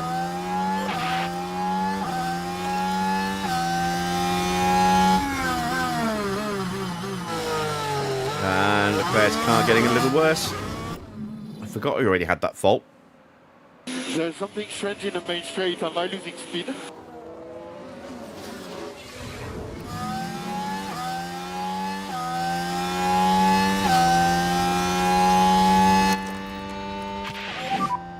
And you can use all the boost bar. Confirm. I think I left it a little late to turn the battery on.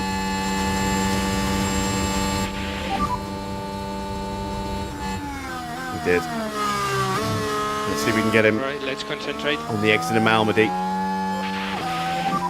Not quite close enough for a look there. Maybe we'll try again into Pouillon. But if we want to get after Oscar, we need to get after him quickly. Because he's already stormed up to the back of Albon. It's like Leclerc's actually pushing on this lap, trying to find some extra pace. He's closing back in on Piastri.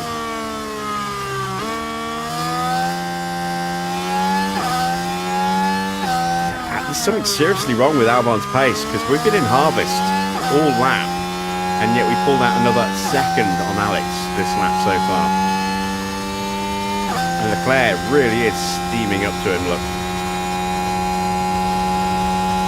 We're at full push and we're barely keeping up to him.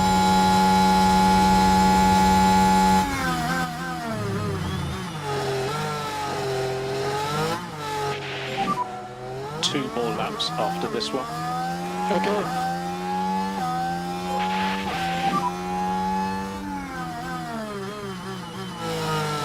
Okay. Temperatures are going slightly up. Okay. Charge on. Yeah, okay.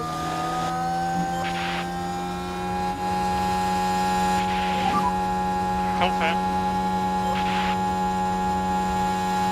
Come on, outbrake him, outbrake him, outbrake him. Yes, there we go. Gave him a little squeeze as well. Yep, confirm. Through we go. Charge button on. Yeah, Can we get P3? Hell, can we even get P2?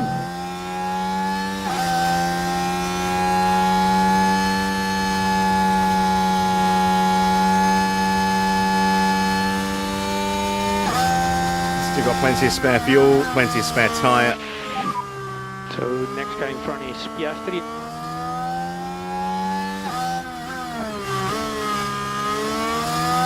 Race is long. Go mode push. Piastri dropping away again as he shot his load already on the battery.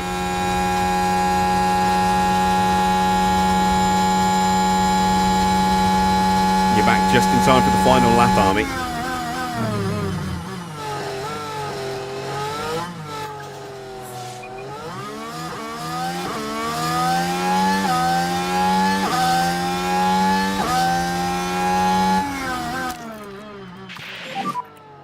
So deployed. Yeah, fine.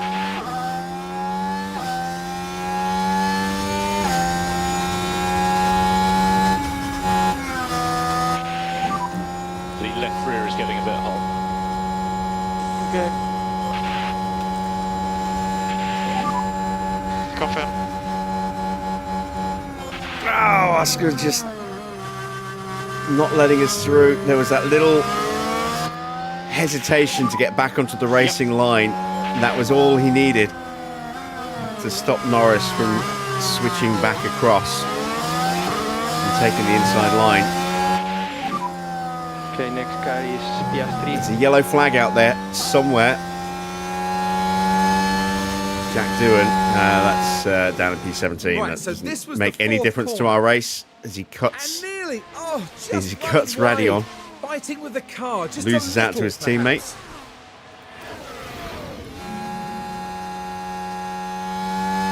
It's going to come down to a lunge into the bus stop. We've got no battery left though, so this is going to be purely on tyres and fuel.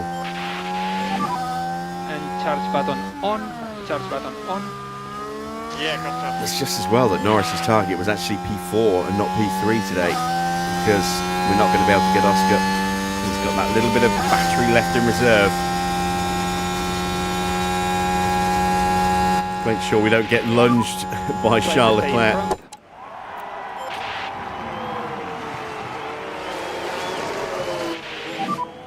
Max crosses the line, does not get the fastest lap back from Alex. Fantastic. He wins the Grand Prix though. Yeah, and I think the way we fought for it made it even better. Thank you guys. Great day. Stop. And there it is, the Dutchman, Max Verstappen, has taken first.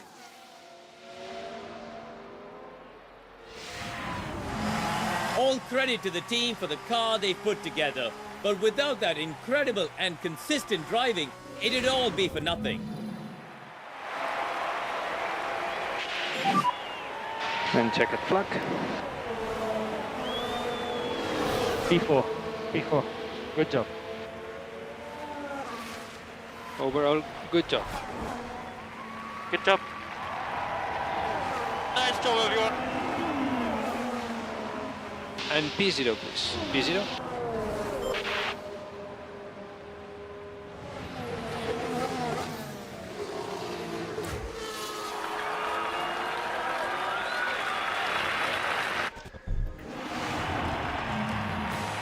Lando Norris, currently on our screens, heads back to his team. Yeah, just shy of a podium, but fourth is still a respectable finish. And no doubt, Verstappen fans will be celebrating the Dutchman's achievement. Win number 5 is in the bag. They pulled out all the stops, pushing hard to earn that victory. And there you have it, a smiley podium lineup at the Belgian Grand Prix.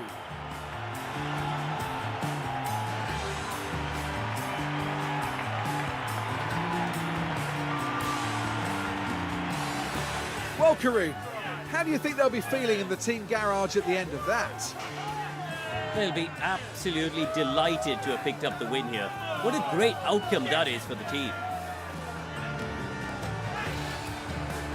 That is that for this weekend's F1 action here in Belgium. Next time, the teams will be racing through the streets of another city. Join us in Baku on the shores of the Caspian Sea for the Azerbaijan Grand Prix.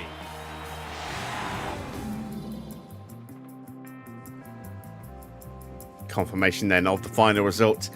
Max converts pole position into a win. That's his first win in a while, which is nice. And unfortunately, Oscar came through the field and got some good points, but at least he didn't get second. Alex gets second. He was very quick today. Fell away at the last couple of laps, but that is because he didn't stop and put fresh tyres on under the safety car. And so he struggled for pace in the last few laps there. But still was able to hold on for the fastest lap as well. So a bonus point there. It'll be 14 points for him, 18 for Max. He'll get that bonus point for qualifying on pole position. Oscar in third with 10 points. Norris in fourth, 8 points for him. Then Charles Leclerc in fifth. Djokovic sixth, seventh for Lindblad. Good race for him. Eighth for Antonelli. Ninth for Mini. Picking up a couple more points from Minardi. Not a great race for Gasly, finishing down in 10th. And then good drive from Hadjar, up from P20 to take the final point in 11th. Mick misses out on points, mainly down to that pit stop issue around the safety car. Then Sonoda in 13th, 14th for Colapinto, 15th for Liam Lawson, 16th for Bortoletto, getting past Doohan on the final lap there. Then Sainz, Russell all the way down in 19th, mainly because of that big spin he had at La Source.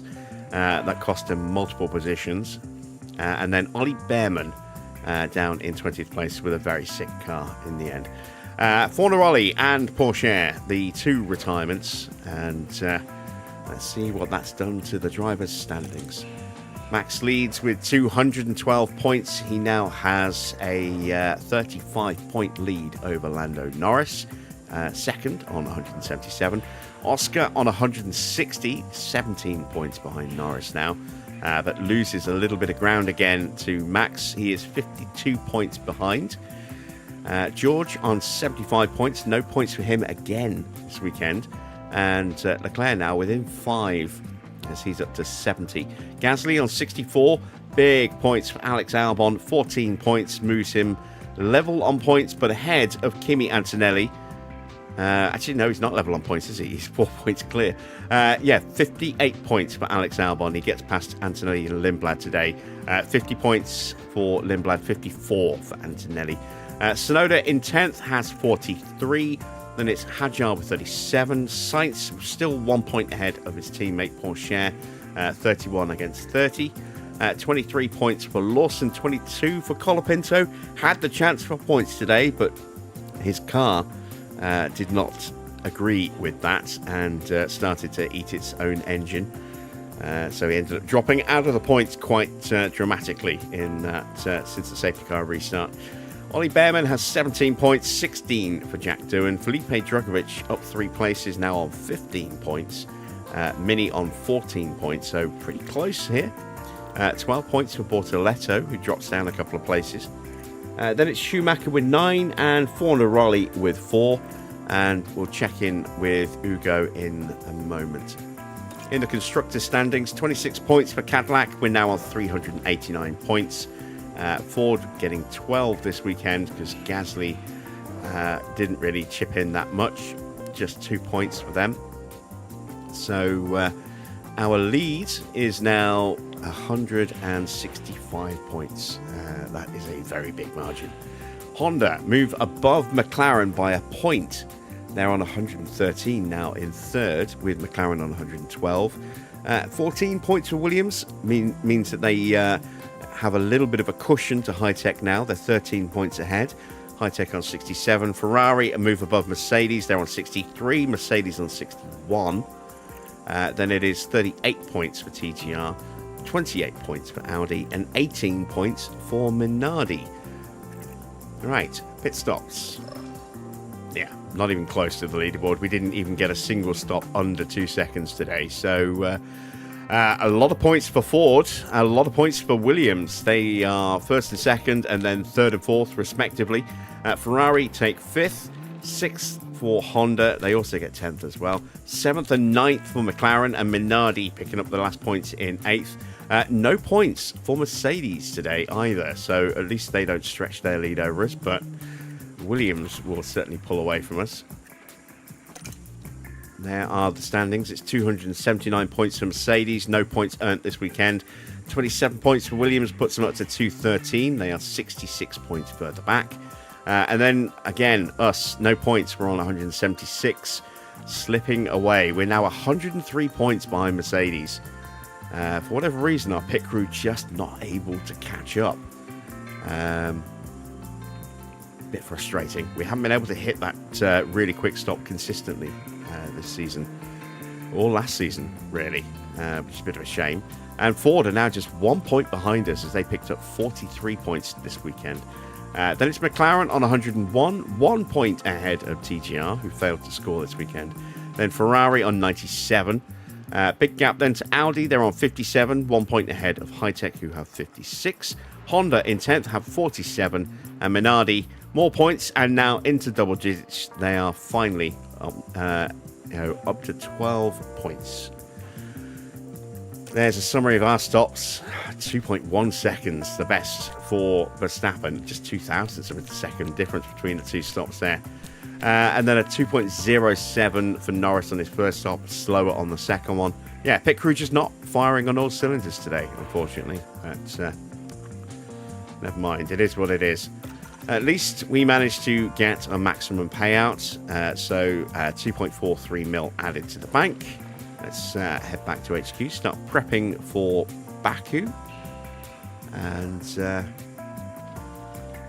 see what else we need to get done.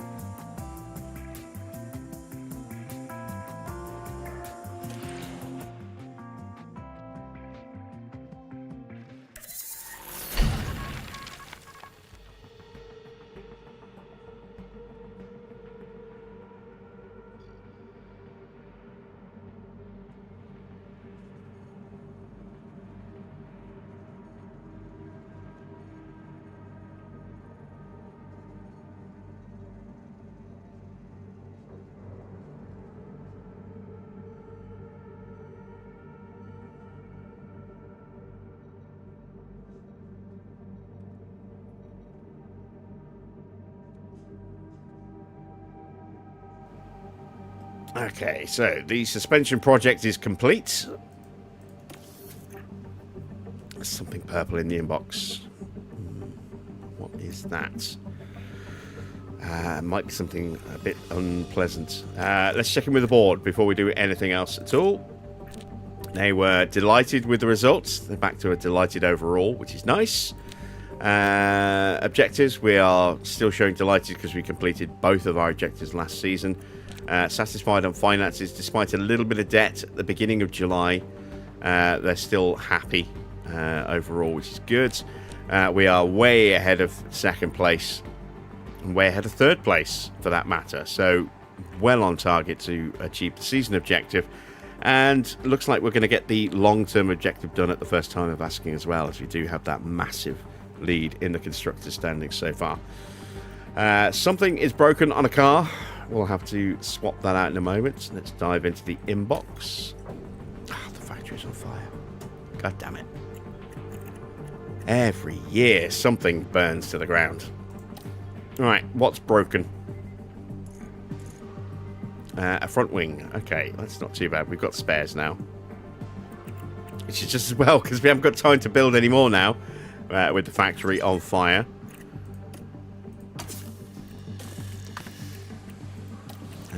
What are we actually building and how much is it going to affect us? We were 6 days away from a new, well, a spare suspension and a spare chassis. I do actually have a spare already, so that's okay. Because we ain't getting those before, well, not even after Baku. It might be after Silverstone now. Right, how long have we got to shut it down? 11 days. Ugh. That's annoying.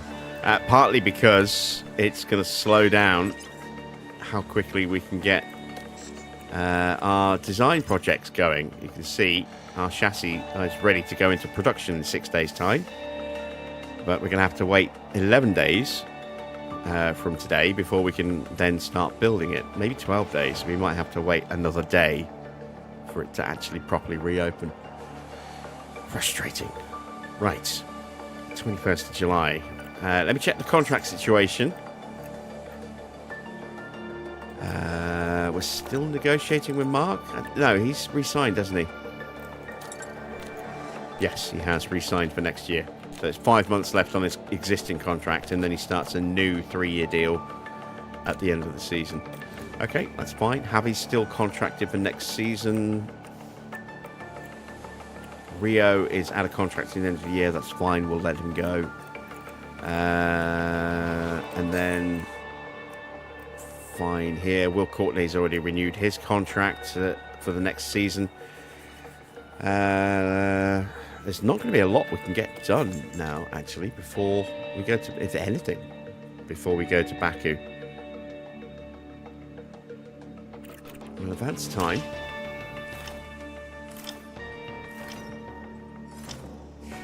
And there we go. Straight to Baku. So let's check the forecast for tomorrow's Grand Prix. It is going to be a sprint weekend, and it's going to be dry all the way through the weekend. And quite a hot one on Saturday for the sprint and then main quali. So soft tyres might suffer a little bit on Saturday.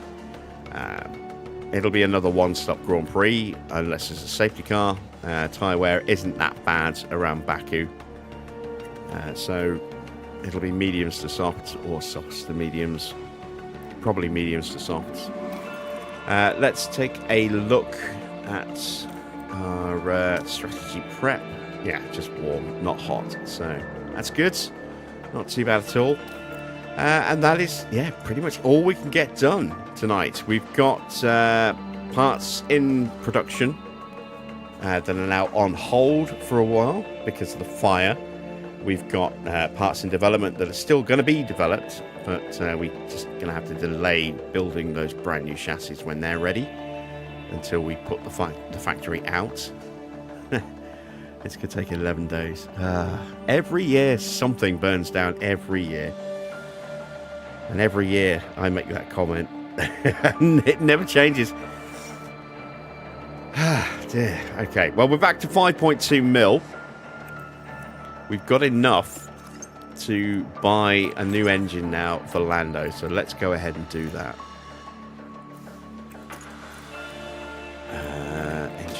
Engine.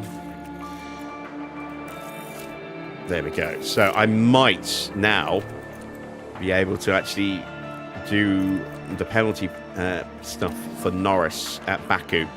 We'll give him his brand new engine, his brand new ERS, and his brand new gearbox. We'll unleash those in Baku, probably just for qualifying in the main Grand Prix. We won't run them in the sprint, and then we'll take them back out again and save them for later in the year. I think that's the plan. Down to just $259,000 in the bank again, but hopefully we'll get another 2.5 mil or so after Baku, assuming we achieve our results that we need. And we're not too far away from money from the sponsors either. We will get that money just a couple of days after we get back. And then we're into the mid-season break before we go to Silverstone. So we'll be able to buy some more engine bits, this time for Max, and get him prepped. What is the race situation after? That's Qatar. Don't want to take a penalty there. Don't want to take a penalty at Silverstone. Singapore. That's probably when we're going to take our penalty for Max, I think. Evening, Connor. I'm glad I was able to help you out with Jurassic World Evolution. Yeah, that's a long time ago. Is it 8 years ago? Wow. Time flies. Had a lot of fun with that game. Had a lot of fun with Jurassic World 2, although I never stuck it on the channel. There is some of Jurassic World Evolution 3 on the channel. I do keep meaning to go back to it, but I'm just finding it hard to tear myself off the PC and put the PlayStation back on again. So maybe there'll be some more of that at some point, but I don't know. Right, well, that's it for tonight. I hope you've all enjoyed this evening's race. If you have, a thumbs up is always much appreciated. Don't forget to hit that subscribe button as well, and click on the bell for live stream start times and anything else that pops up on the channel. We'll be back at the usual time tomorrow, 8 PM for round 14, a sprint weekend in Baku. And then we will probably have some more banished again on Friday night after we go to Silverstone. So, yeah, that's the rest of the week. Maybe we'll do something over the weekend as well. I'm not sure. But, yeah, hope you've enjoyed tonight. If you have, as I say, do all that fun stuff. If you can share the video with people as well, or in groups that you're in, that would also be much appreciated. And I will be back with more F1 Manager very soon.